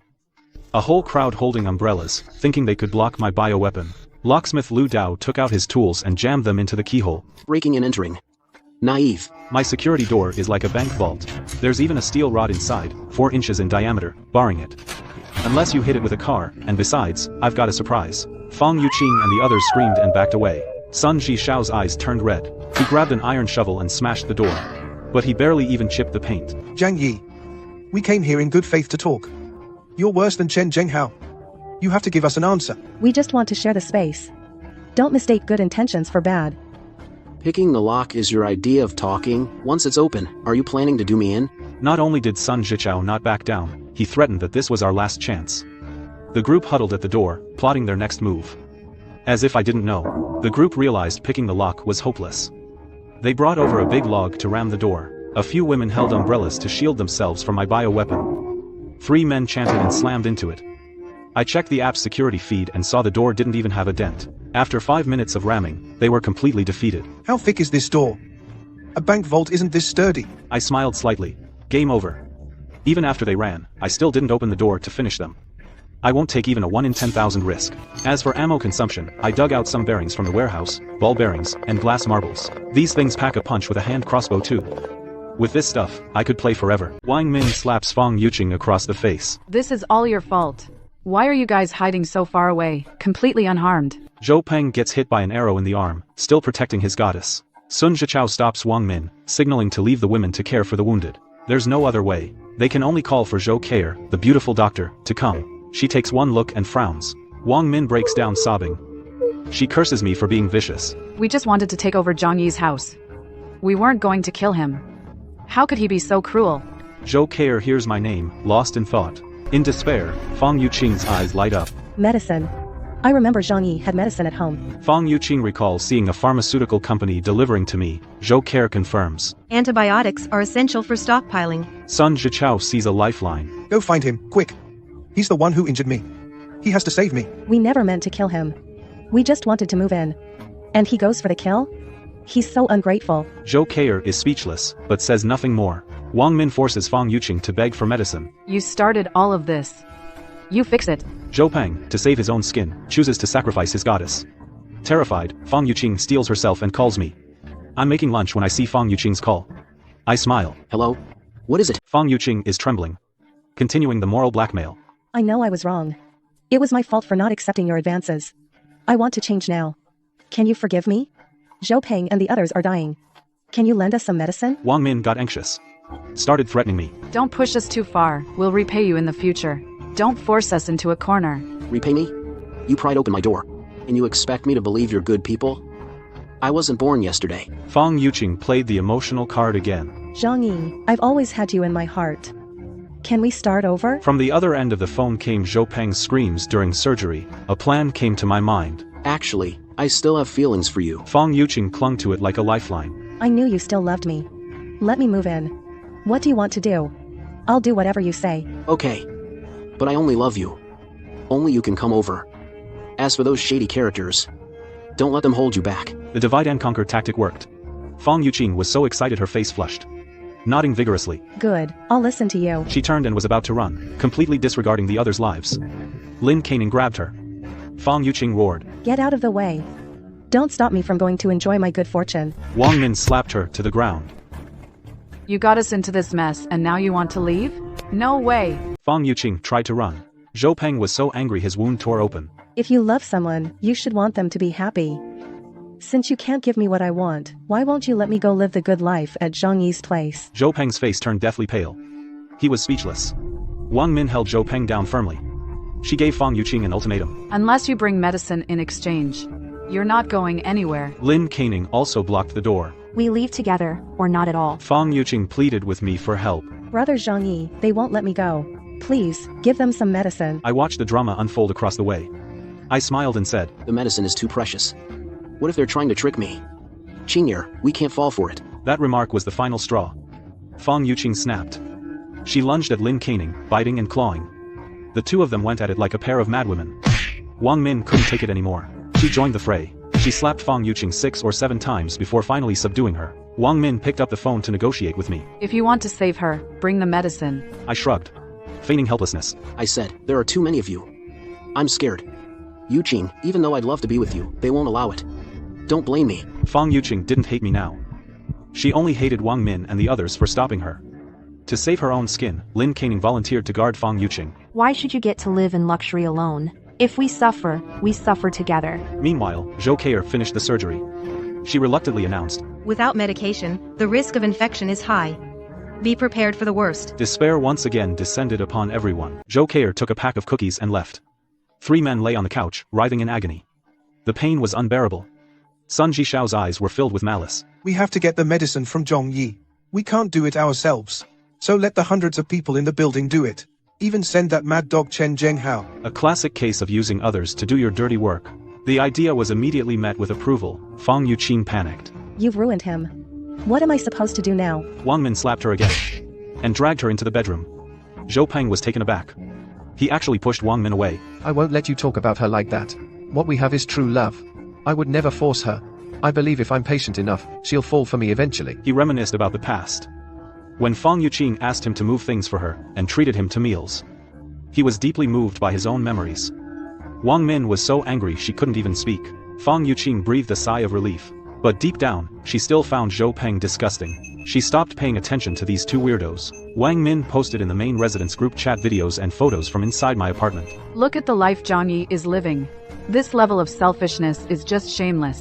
Is that fair to everyone? The group chat exploded instantly.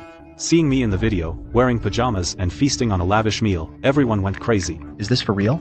Wearing pajamas at minus 70 degrees? Where's he getting the electricity? Although some doubted it, that heavenly scene pierced the hearts of everyone suffering from hunger and cold. Wang Min and Lin Caning confirmed the video's authenticity. The group chat erupted again. The logic was astounding. He knew about the snowstorm in advance, but didn't tell us. How despicable. The reason we're suffering so much is all his fault. He has to take responsibility. Why should he be the only one living in luxury? Seeing the video, Chen Zhenghao's eyes turned red with rage. Zhongyi, you son of a bitch. Old grudges and new hatred solidified his murderous intent. The group chat has over 100 messages. All of them are tagging me. Zhongyi, it's me, Auntie Wang. I lent you 2 scallions once. We're on such good terms. Share some of your supplies with me. Zhongyi, I'm your elder. Hand over the supplies. I'll distribute them to everyone. Zhongyi, please save me and my baby. My child can call you godfather. Zhongyi, let me move in. I'll give you my family's billions in assets. I was enjoying some top-tier foie gras with red wine while watching this circus. The group chat got even more frantic. A mix of curses and pleas flying everywhere. Am I that close with any of you? Why should I share anything? We're neighbors. Helping each other is the right thing to do. You're so selfish. Oh, and? Soon after, my DMs blew up.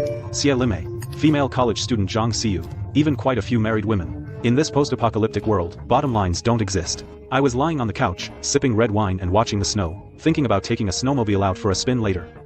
Among the pile of garbage DMs, a message from Zhou Keier caught my eye. Mr. Zhang, my supplies are running dangerously low. I hope I can get some help. I can offer medical assistance in return. No sob story, no seduction, just a rational exchange. An image popped into my head, that aloof female doctor, 5'9", with a 36D figure and an air of restraint. In my past life, she died because of her kindness, proving she has humanity, and medical skills are a must-have in the apocalypse. Although I'm very drawn to her, my #1 rule is survival. Unless I have 100% control, I won't let her through the door. I'm perfectly healthy. Don't need a doctor. I want to make a trade.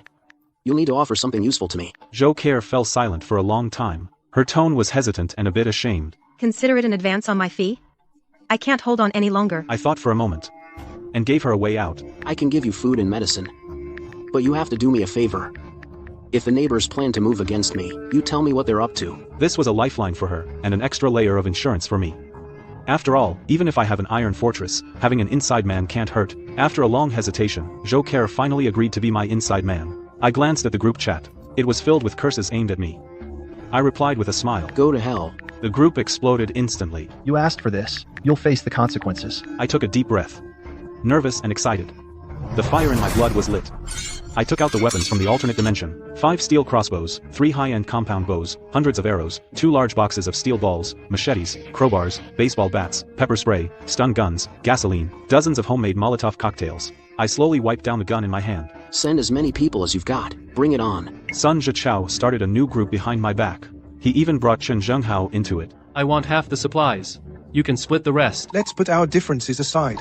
First, we breach Zhang Yi's home and take back the supplies that belong to the collective. The neighbors were green with envy and responded one after another. Only Uncle Yu and Zhou Keir didn't join in. Zhou Keir sent me a message. They went. Over 100 people have gone completely crazy. Aren't you going to do something? She thinks I should hand over the supplies to ensure safety. Remember, don't come over, no matter what. Then, wait for the show to begin. Zhou Keir couldn't understand and thought I was a madman. Just then, I got a message from Uncle Yu. Xiao Zhang, run, quick, they've all gone with weapons. Don't worry, I can handle it. I thanked the kind Uncle Yu. The ground began to tremble. Over 100 people surged up the stairs, blocking the hallway completely. Some even brought umbrellas to prevent me from splashing water. Zhang Yi, come out, or we'll kill you. I didn't see Sun Zhichao and Chen Zhenghao. Looks like they're using the neighbors as cannon fodder. Since that's the case, then no need to hold back.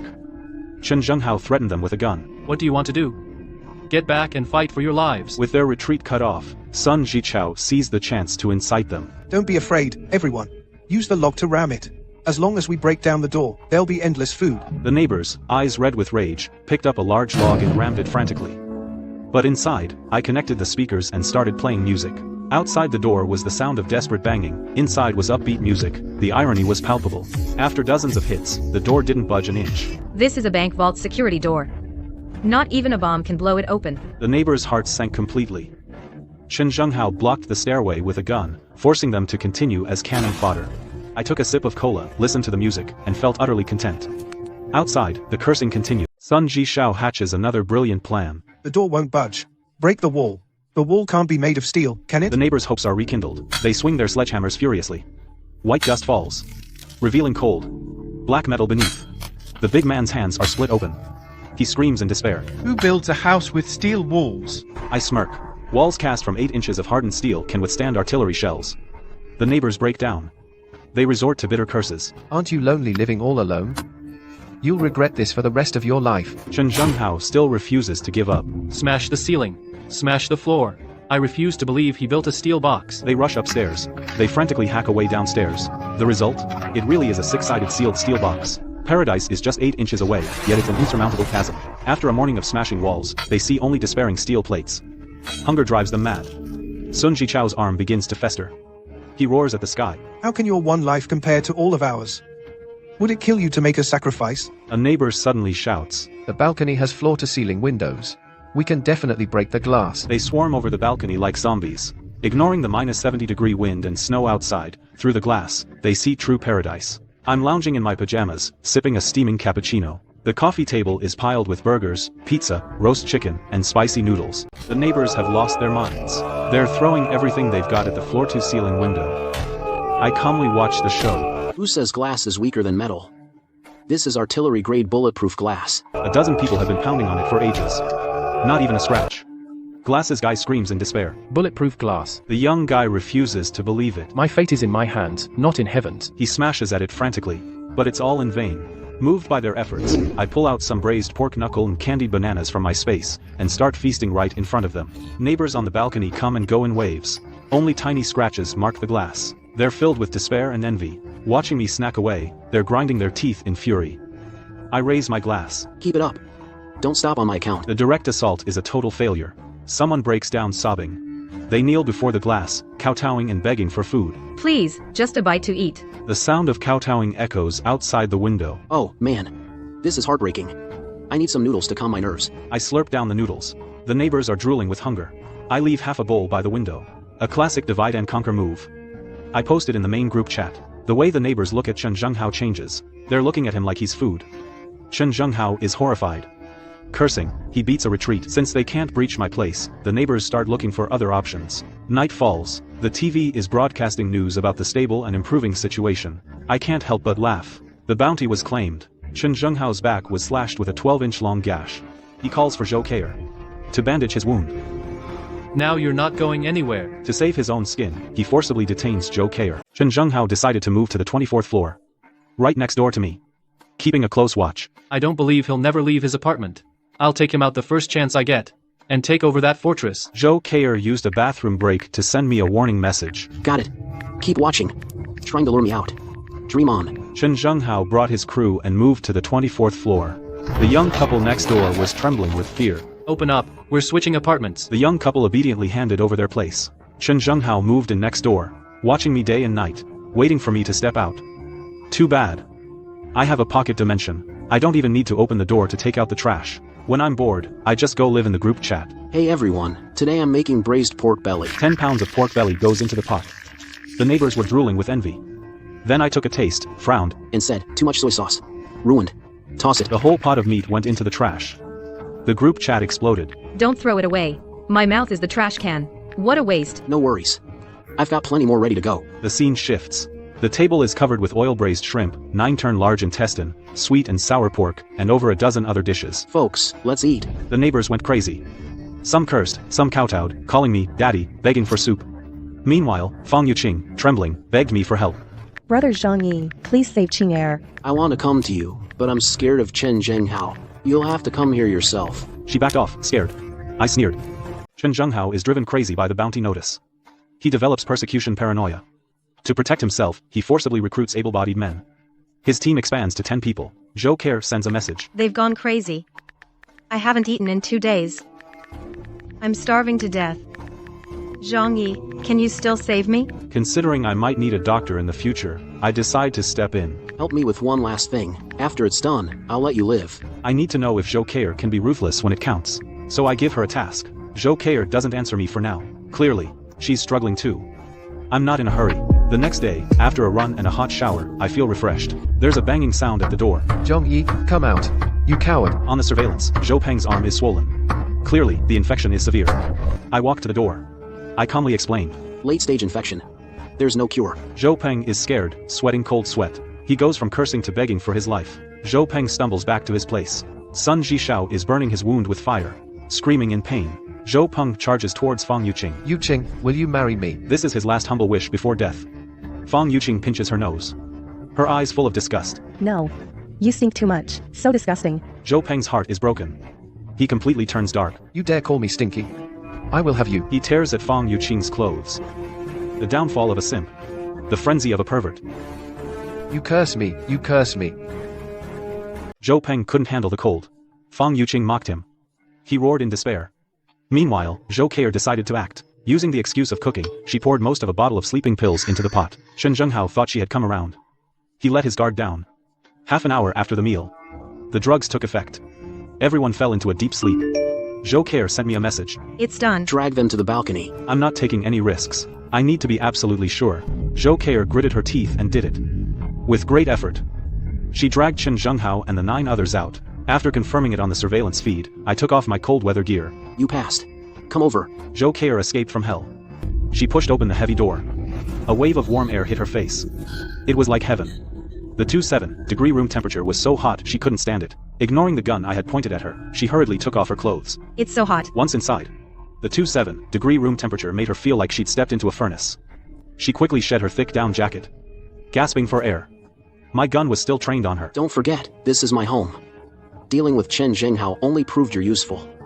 Now you need to prove you're not a threat to me. Zhou Keier forced a smile. I've already done the deed. Isn't that enough? No. I need to search you. Zhou Keier had no choice. To stay in this paradise, she had to comply. She raised her hands and pressed them against the door. I searched her thoroughly, confirming she wasn't hiding any weapons. Go take a shower. I've left clothes by the door. Pick them in your size. Her face flushed with embarrassment. She fled into the bathroom.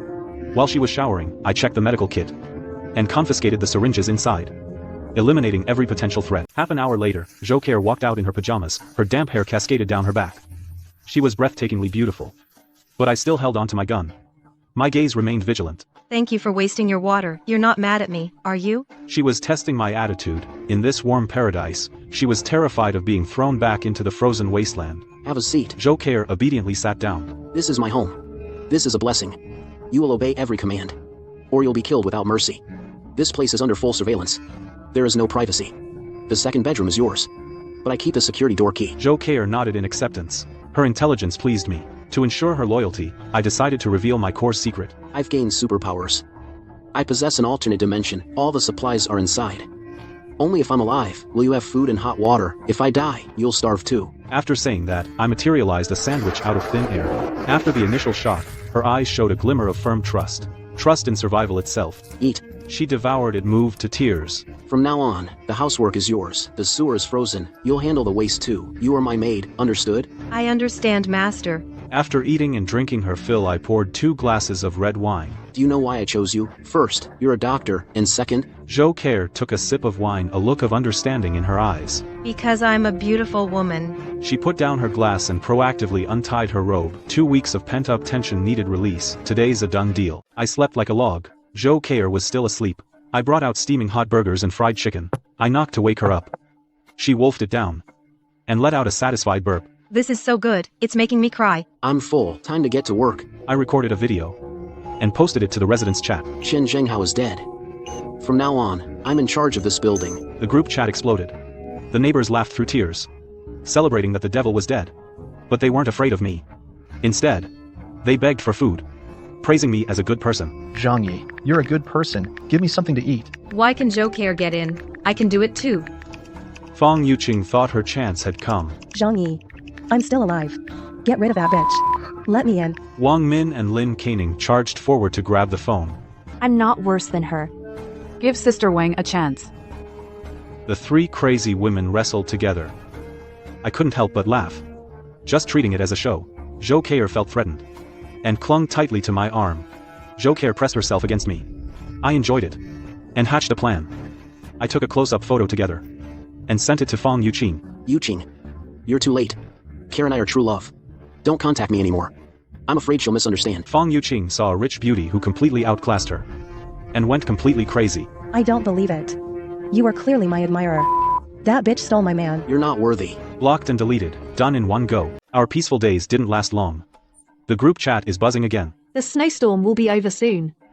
My brother is a high-ranking official. Anyone who doesn't bring me food will be shot. Obviously, this old hag has lost her mind. She's actually still alive. Back when I went to see the doctor, I felt sorry for her. So I gave her some supplies. Another result of a bleeding heart. Outside the window, a man from building 18 opposite us, in despair, jumped from his balcony. The despair of the apocalypse continues. Then, the phone rang. It's Uncle Yu. Zhang Yi, Xie Limei's daughter has a fever. Do you have any medicine? I immediately got intrigued. Xie Limei sure is precise.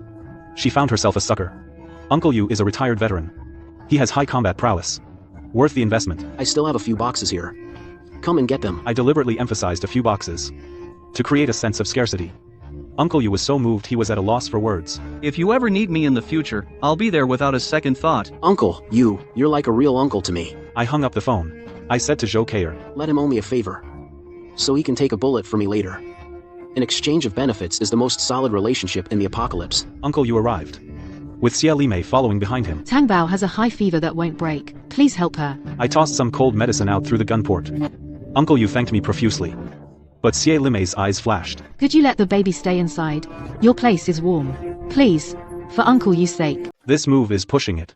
Trying to use the kid as a stepping stone into my place. It's easier to invite trouble in than to send it away. I'm not gonna be the sucker. Sorry. I'm scared of dying too. Can't let strangers in. Then why can Joe Kayer stay? She's my girlfriend. Got a problem with that? That shut her up. And put a smile on Joe Kayer's face behind him. Uncle Yu is too polite. Doesn't want to bite the hand that feeds him. And drags Xie Limei away. Don't go too far. Zhang Yi's been more than fair to us. Watching them walk away, I grew wary. This woman is cunning. She's after my apartment. She could become a problem between me and Uncle Yu. Uncle Yu, take Xie Limei and the kid back home. You should repay kindness with kindness. I'm doing this for my child. If Zhang Yi really trusted you, why wouldn't he let us in? He just wants to use you as his muscle. She tries to drive a wedge between them. Even hints at taking the apartment. Enough. If I start doubting my own savior, what kind of man am I? Xie Limei shuts up. But her eyes are venomous. To survive, she'll do whatever it takes. Late at night. The snow at the hallway entrance had been dug through. A group in heavy clothing, armed with shovels. A professional team with steel bars infiltrated. The leader, Urshu, had sharp eyes. They headed straight for the 24th floor where I was. Arrived outside my front door, demolition expert Lao Lu pulled out detonators and explosives. A deafening explosion shook the entire building awake. I was jolted awake from my sleep, my eardrums throbbed with pain. This time, it wasn't the neighbors who came. They were real desperados. The demolition failed. Lao Lu's homemade explosives had gotten down on the surveillance footage. This group of people holding red wooden board shields were clearly workers from the construction site next door. Looking at the empty magazine, I realized I had to get some stronger firearms. This time it was homemade explosives. What if it's professional demolition next time? Back in the room, Zhou Kei was curled up in the corner, trembling. I thought it was an earthquake. Looking at the black lace underwear hanging in her room, the tidy environment, I couldn't help but laugh silently. It's nice to have a sensible woman. If it weren't for the apocalypse, how could I ever afford such a catch? They're construction workers from Building 26. They do manual labor every day. They're a large group. They're more dangerous than Chen Zhenhao. Zhou Kei suggested I retaliate. Of course I want revenge. But I'm definitely not going over there. Zhou Kei rolled her eyes. You're too cautious. I explained the truth in the residents group chat. Workers from Building 26 invaded. They used explosives. The neighbors instantly changed their tune. Zhang Yi, you're our hero. Protect us quickly. I used up all my weapons dealing with them. Everyone should pray for their own safety. They were cursing me just a second ago. Now they want me to be their bodyguard. Dream on. Uncle, you sent a private message. I know those bastards from Building 26. Their leader is Huang Tianfang. Originally, there were over 30 of them. Recently, about 10 have died. They're terrible people. They've killed quite a few. Zhang Yi, if you have a plan, I'll help you deal with them. This is the return on investing in Uncle Yu. At a critical moment, he's a reliable fighter. Should we team up to deal with the Tianhe gang? Not yet. Don't rush into it. Wait until the Tianhe gang hurts the neighbors enough. They'll naturally come begging for our help. I reached an agreement with Uncle Yu. Let them fight it out. The neighbors, as expected, started moralizing again. I ignored them outright. Through Zhou Kei and Uncle Yu's intelligence network, I figured out the situation in the complex. There are two main threats. First, the Tianhe gang from Building 26. Leader Huang Tianfang. Construction workers. Fierce fighters. Second, the crazy wolf gang from Building 21. Led by street punks Wang Qiang and Xiao Lu, young and reckless. Not weak in combat. Over the next few days, the Tianhe gang came for revenge, just as expected. But they didn't dare mess with me. So they turned their blades towards my neighbors. Zhang Yi. You started this. You fix it. Don't drag us into it. I laughed. Not my problem. My place is the safest. As the neighbors were in despair, Uncle Yu stepped in to play his part. Don't panic, everyone, but we still need Zhang Yi for this. He has weapons, he's strong. But he doesn't care about us. I can still talk to him. I'll try to convince him to help. It was like they'd grabbed a lifeline. We're counting on you. Uncle Yu. The act went perfectly. Next, it was time to negotiate terms. Zhang Yi, please help everyone. They'll be eternally grateful. Why should I care about you? Working myself to death, risking my life. Not worth it. As long as we don't have to die, we'll do whatever you say. So, you'll fight the Tianhe gang with me? Will you go? The group chat fell dead silent. You want me to risk my life alone? Dream on. Goodbye. Uncle Yu got anxious. We only survive if we fight together. I'm with you. Under his persuasion, the neighbors were forced to agree. Since you chose me as building leader, you follow my orders. Anyone who chickens out will be considered a traitor. I scanned the group members. Only 20 spoke up. Stop playing dead. The furious neighbors immediately rooted out those ostriches hiding their heads, forcing them to show themselves. After wielding the stick, it was time for the carrot. Just do as I say, and I'll go out and find supplies for you all. This isn't just about keeping cannon fodder around, it's also about finding weapons for myself. I have a snowmobile. The city being snowed in actually works to my advantage. But the neighbors were in an uproar. How can we find anything in this blizzard? For everyone's sake, I'm willing to give it a try. I know all the warehouses and supermarkets in Tianhe City, like the back of my hand. This noble speech made them submit completely. Zhang Yi, you're our savior. When they learned I was going out to find supplies, the neighbors' hatred instantly turned to gratitude. Zhou Kei wanted to come along too. Women should just wait at home. I trust you 100%. After saying that, I immediately stashed all the remaining food and coal back into my dimensional space. Zhou Kei was speechless. This guy is something else. I went back to my room to change. This was the first time I chose to leave the apartment building since the apocalypse began. A calfskin jacket for stab protection. 2 frying pans. Front and back, for bullet protection. An insulated coat on top, a crowbar in hand. A pistol with a full magazine in my pocket. I climbed out through a hole on the 4th floor. The ice and snow came up to my knees. I took out the snowmobile from my dimensional space. The engine's roar shattered the deathly silence of the complex. Countless eyes were watching. I didn't care at all. When you're already deep in debt, a little more doesn't matter. I got my bearings and headed out of the complex. All fear stems from insufficient firepower. First stop, I headed straight for the police station. I smashed a window and went in. It was already covered in ice and snow. In a corner, 7 or 8 officers had frozen to death at their posts, curled up. I bowed in silent tribute, then stepped past the bodies and kept searching. The apocalypse has no faith in tears. It only believes in the barrel of a gun. I found the key. Opened the armor. We're rich. Dozens of pistols and rifles. A sniper rifle. Over 1,000 rounds of ammo. And a full set of riot gear. This is enough to form an armed squad. Especially that sniper rifle. It's definitely a game changer for ambushes. I didn't hold back. Stashed it all in my alternate space. Looting complete. Though, time to find some food for the neighbors. The convenience stores nearby have been looted clean. I hopped on the snowmobile, headed straight for Wanda Mall, far from the residential area. There should be plenty more surprises there. Even though Wanda Mall is huge, most of the food is ruined. Rotten veggies, zombie meat, burst fish tanks. Even a dog wouldn't touch it. But I still packed 2 big bags. For the neighbors who are starving, this is gourmet. Back at the complex, the roar of the snowmobile attracted countless greedy eyes. Building 26, Huang Tianfang, with half his face burned, was staring intently at my vehicle. With this thing, we can go out and find food. We have to get it. But he was wary of my guns, and didn't dare make a move.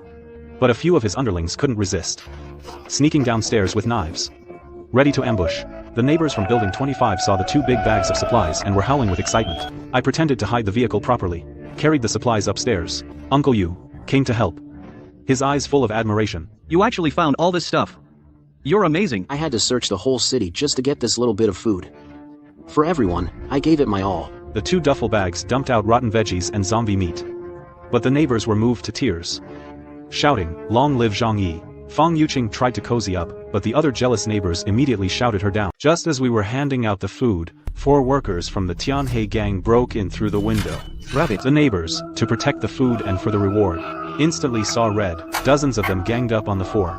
Shovels and kitchen knives were flying everywhere. Well done. I applauded.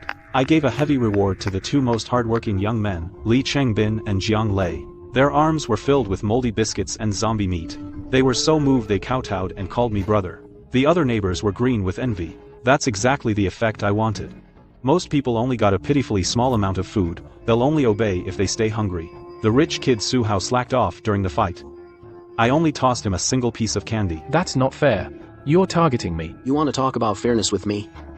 Are you worthy? Zhang Yi, what about mine? You 2 weren't supposed to get any in the first place. Fang Yuqing broke down. She tried to play the emotional card. I'm just messing with you. Look at yourself now.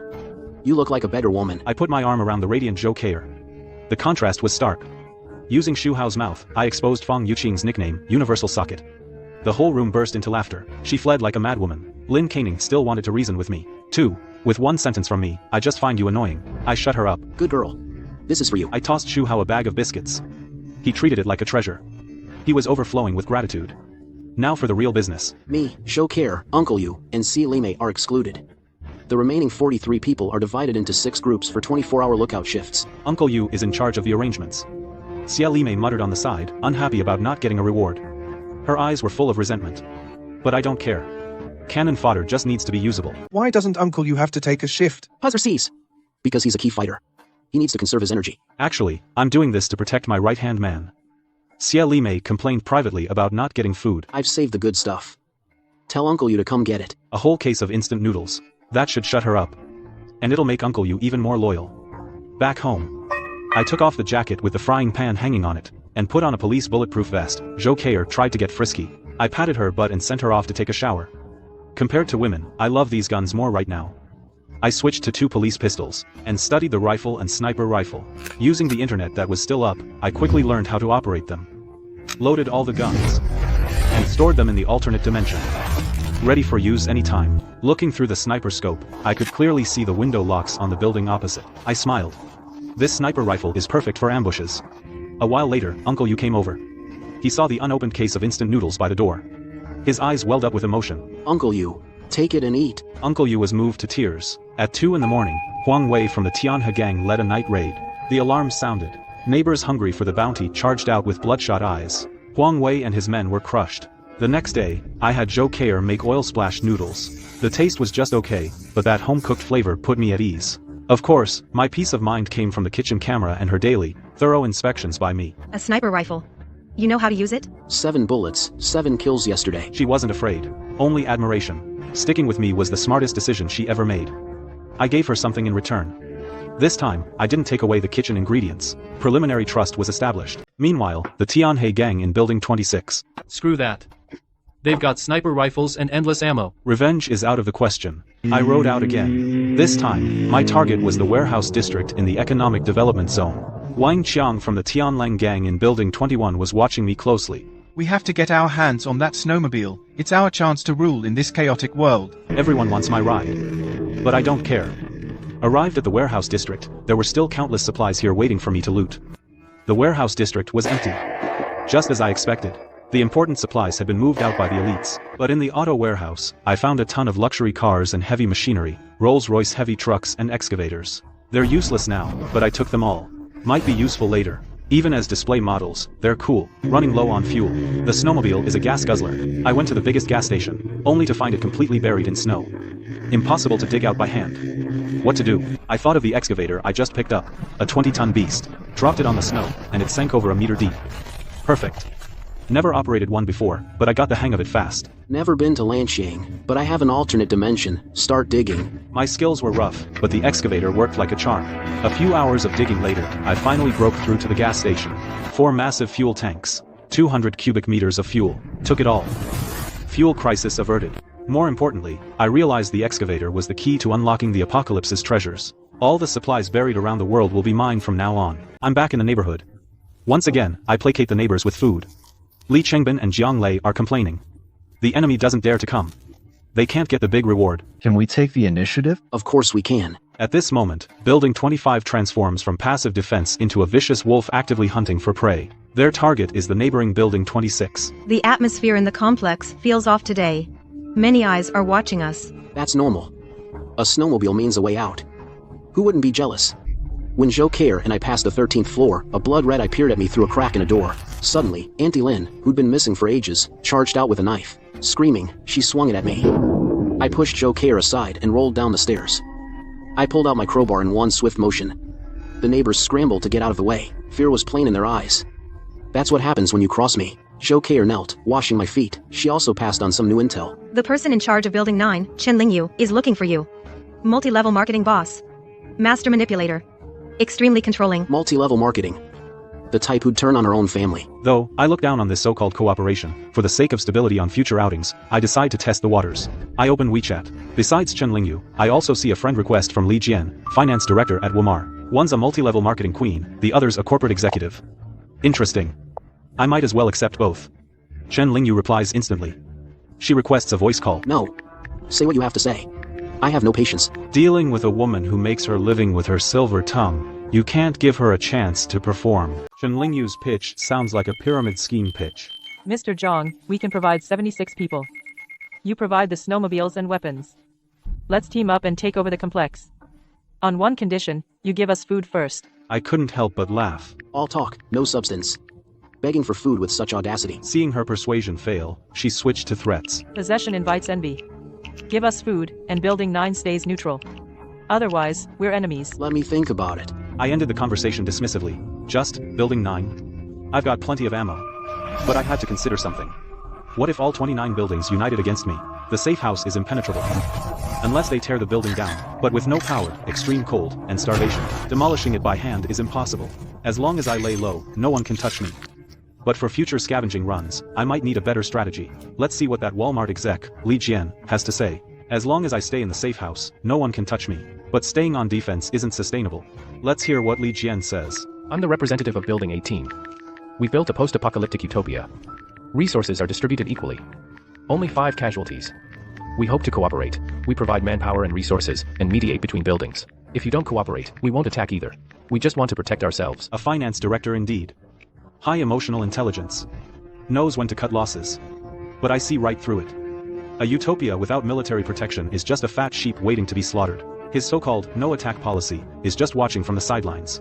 After contacting everyone, I realized all the building reps want to use me as free labor. Their only bargaining chips are cheap manpower and women. Fight or negotiate. I need a third option. In her black lace nightgown, Zhou Care looked especially tempting. Care, tell me. Fight or negotiate? Fight.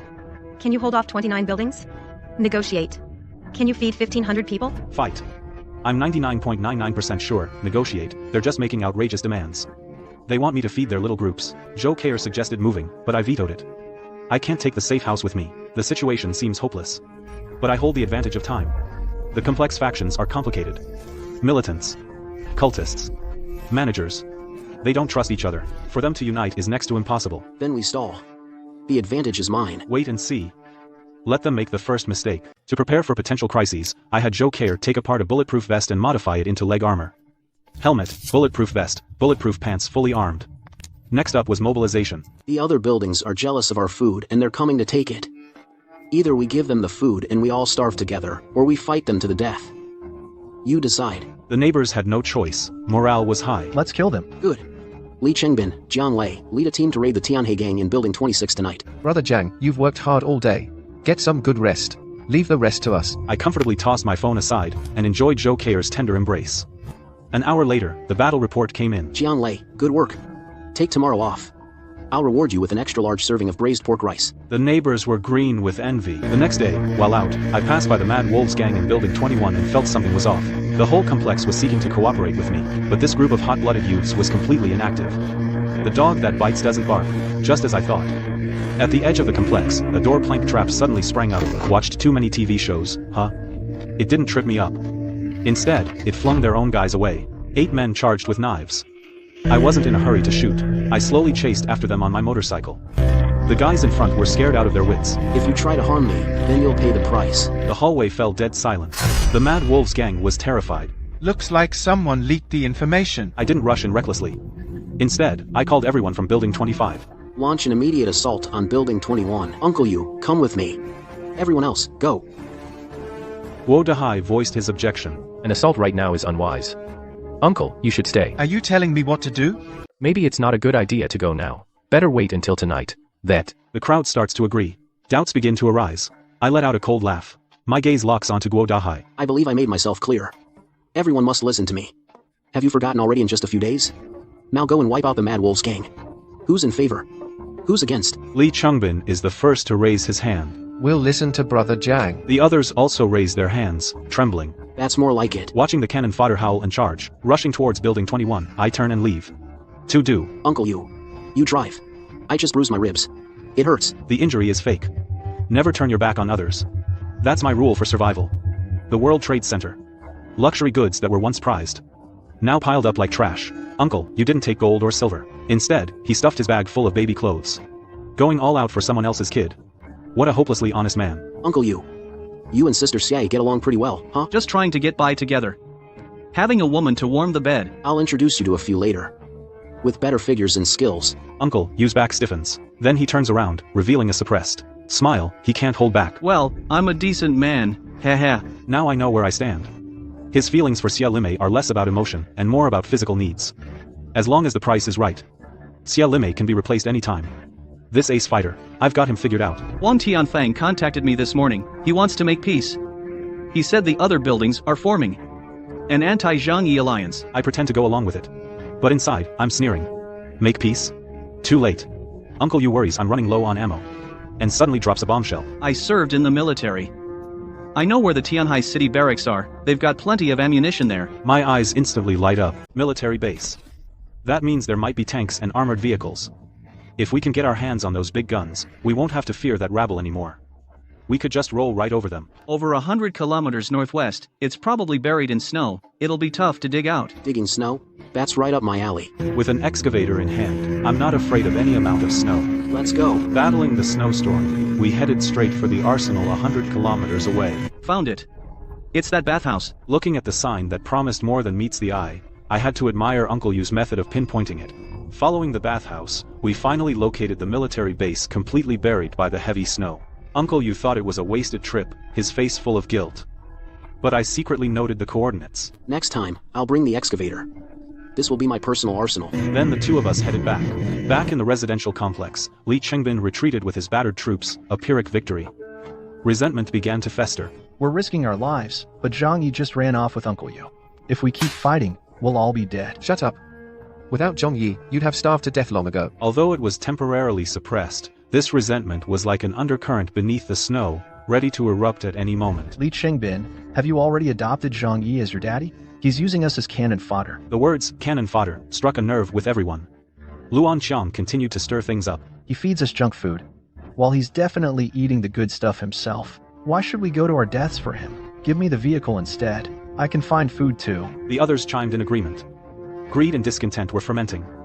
Li Qingbin tried to stop them, but was threatened into silence. To stay alive, he could only remain silent. Uncle Yu and I returned with food.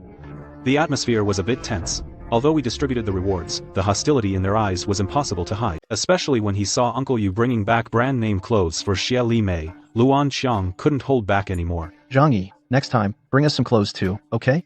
Preferably top-tier ones like what you're wearing. I sneered inwardly. We can't even get enough to eat, and you still want nice clothes? Sure. I'll definitely help you find some later, so you'll never feel cold again. I returned home.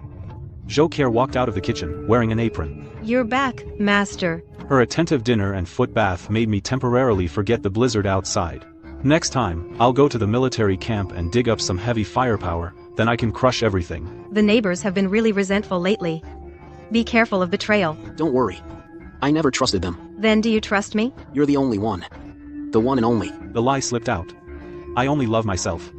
But to secure the home front, I have to emotionally manipulate her. It worked.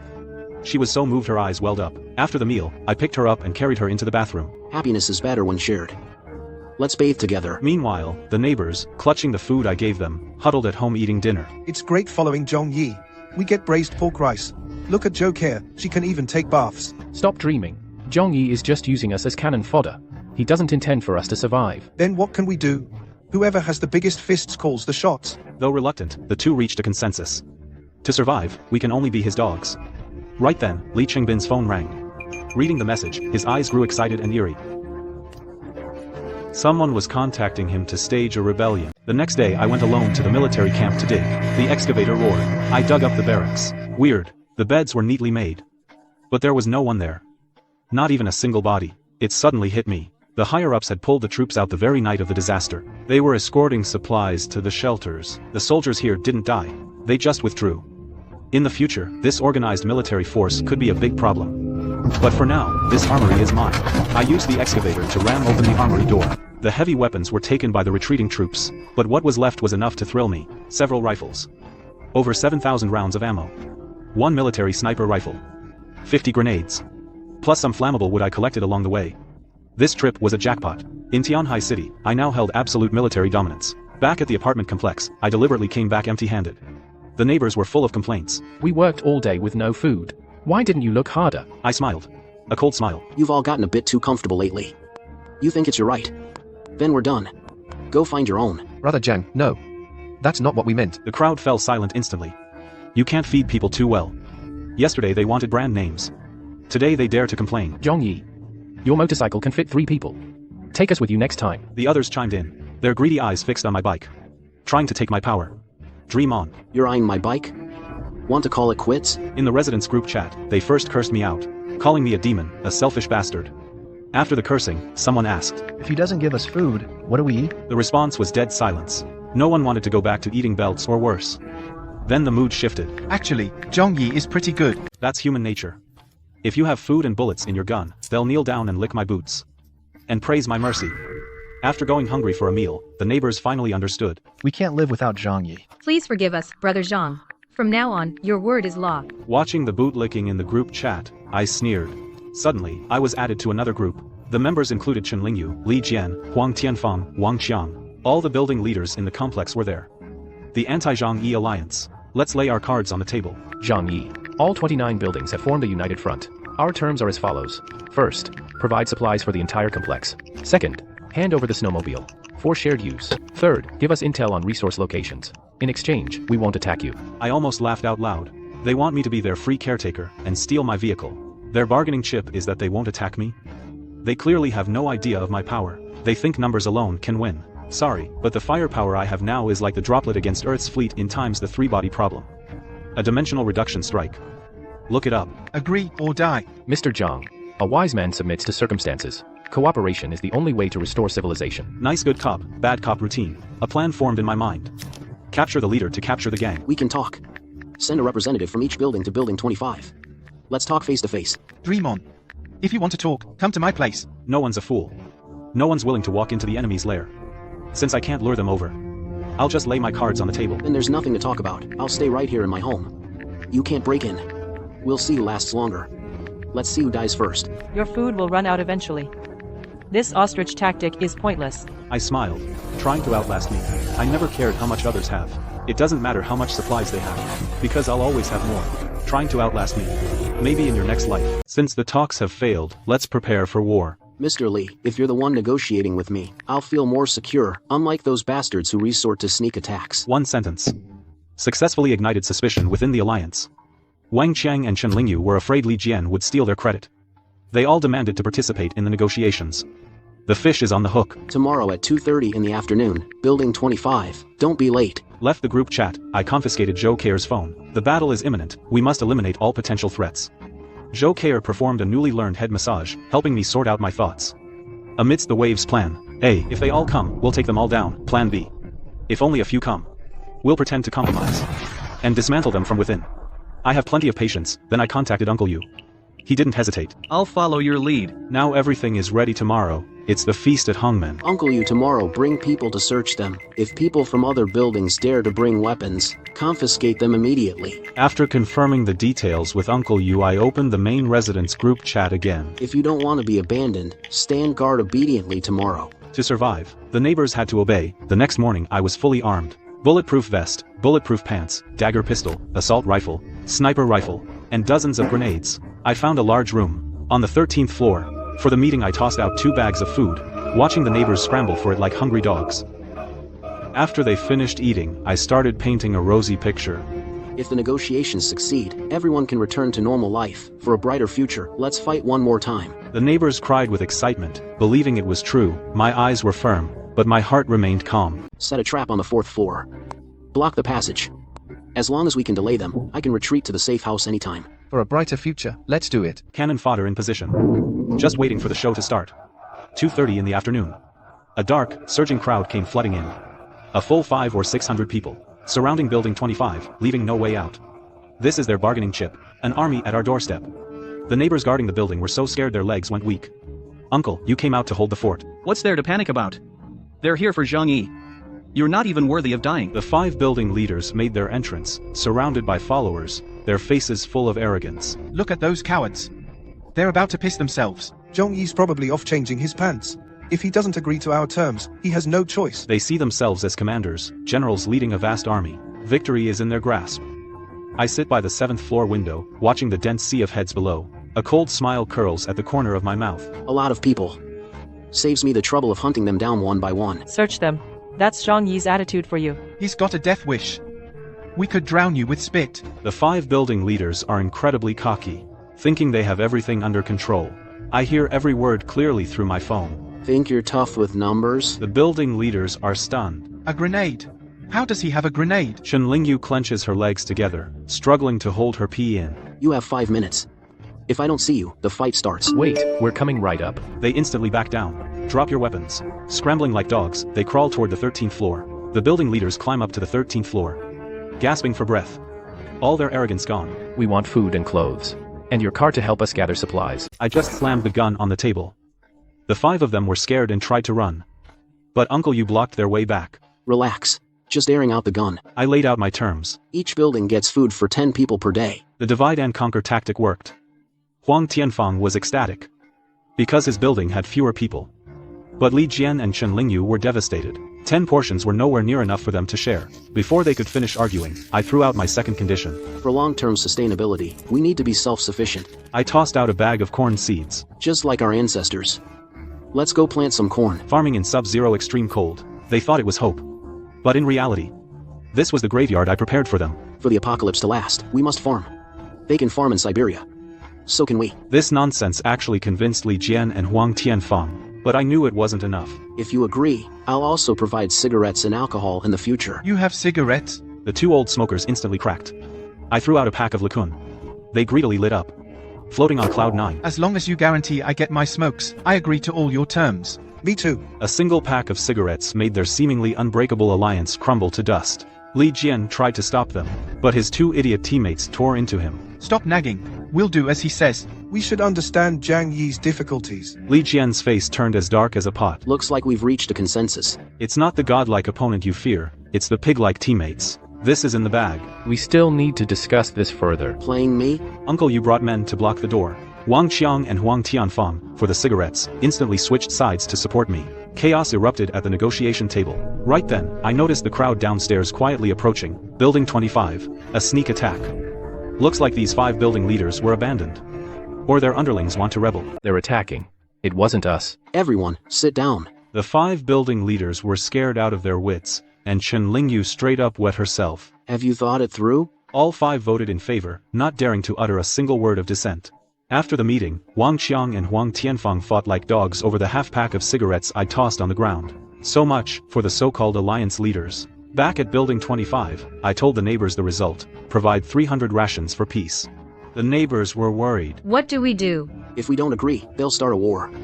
I'm not afraid, but can you all hold out? Everyone fell silent. Then I suddenly changed my tone, speaking with a deep voice. Don't worry, I'll shoulder the pressure. I won't let you starve. I want everyone to survive. The neighbors instantly burst into tears, convincing themselves. Zhang Yi is taking all the pressure on his own shoulders. We can never repay Zhang Yi's kindness. Moved, the neighbors went back to being slaves. Only Uncle Yu saw through it. This isn't like you. Why compromise? After making sure no one was around, I smiled. Compromise? That's to make them turn on each other. Each building only gets enough supplies for 10 people.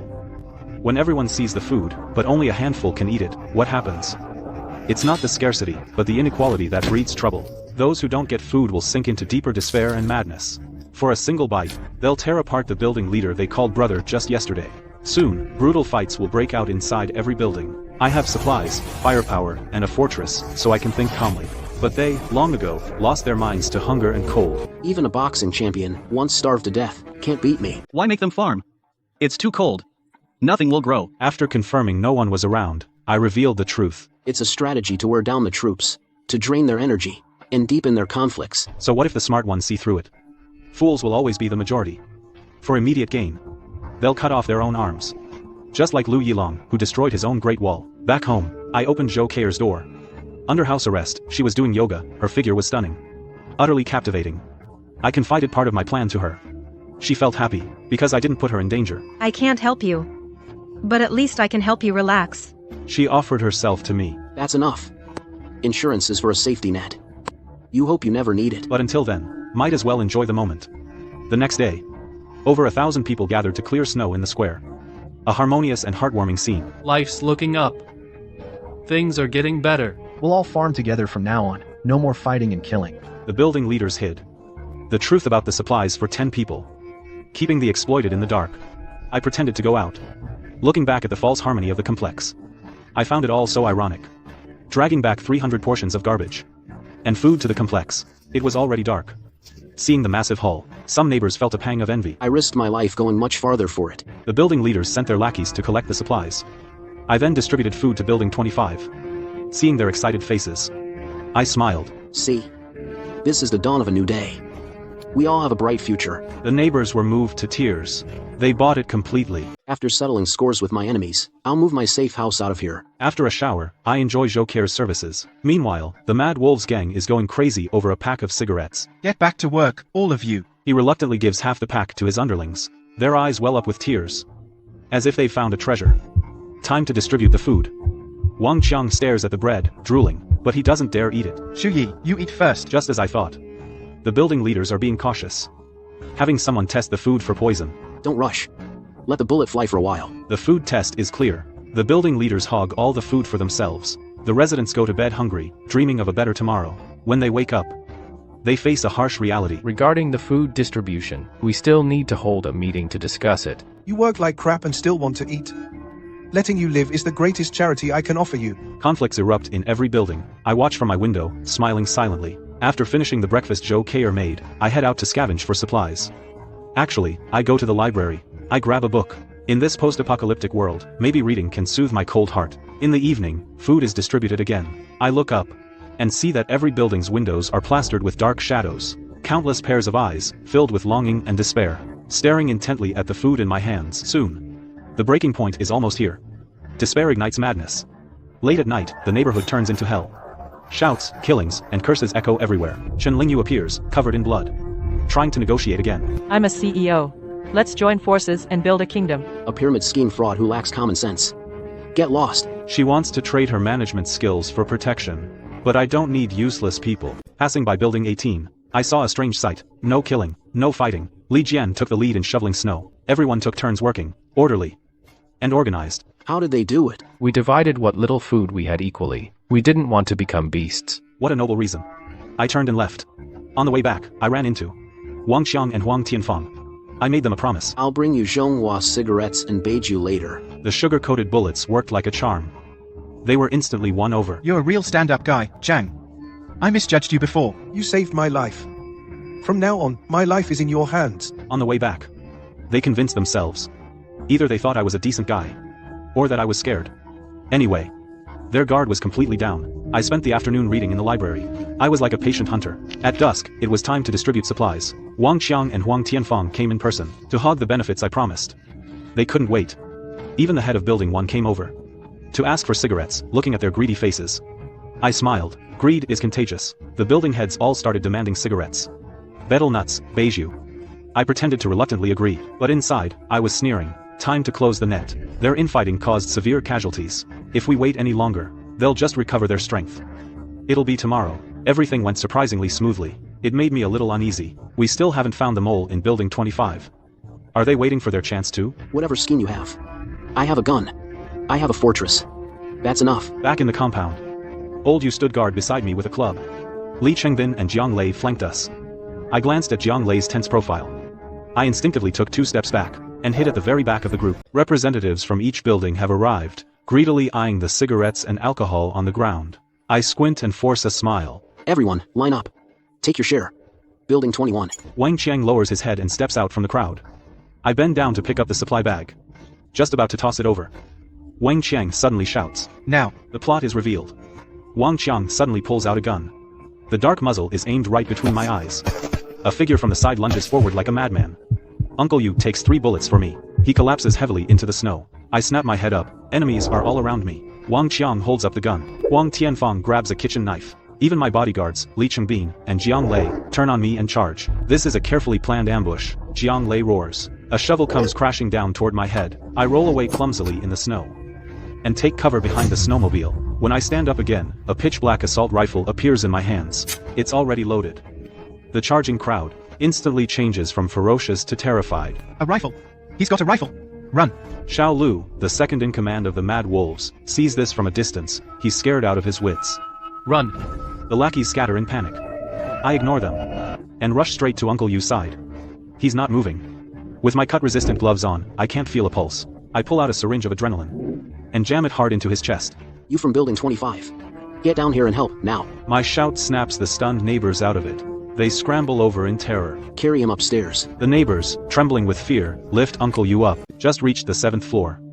Xie Limei came running down the stairs, crying, with her baby in her arms. Honey, if you die, how are me and the baby supposed to go on? You had to be the hero and take a bullet for someone else. How could you do this to us? Not a word about me, but every word was meant for me. She was reminding me. Old Yu died because he saved me. I'm responsible. I don't have time for her nonsense. Shut up. If you want him to live, get out of the way. I had people carry Old Yu into the living room on the 24th floor. Then I kicked everyone out, locked the door.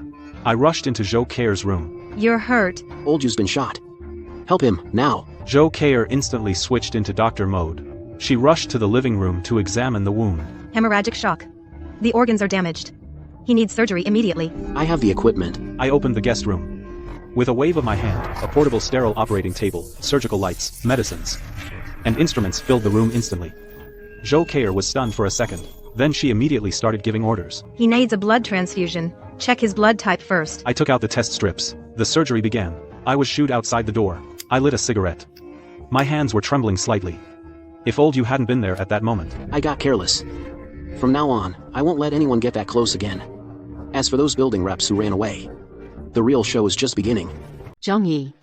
Is my husband going to be okay? Don't worry. Zhou Keir is here. I'll do everything I can to save Uncle Yu. If anything happens to him, I don't want to live either. I didn't take the bait. With a cold stare, she saw I wasn't falling for it. So she gritted her teeth and thrust the tightly bundled baby right in front of me. Zhongyi. But I'm begging you, for my husband's sake, if he doesn't make it, please take care of our child. Please. Miss CA.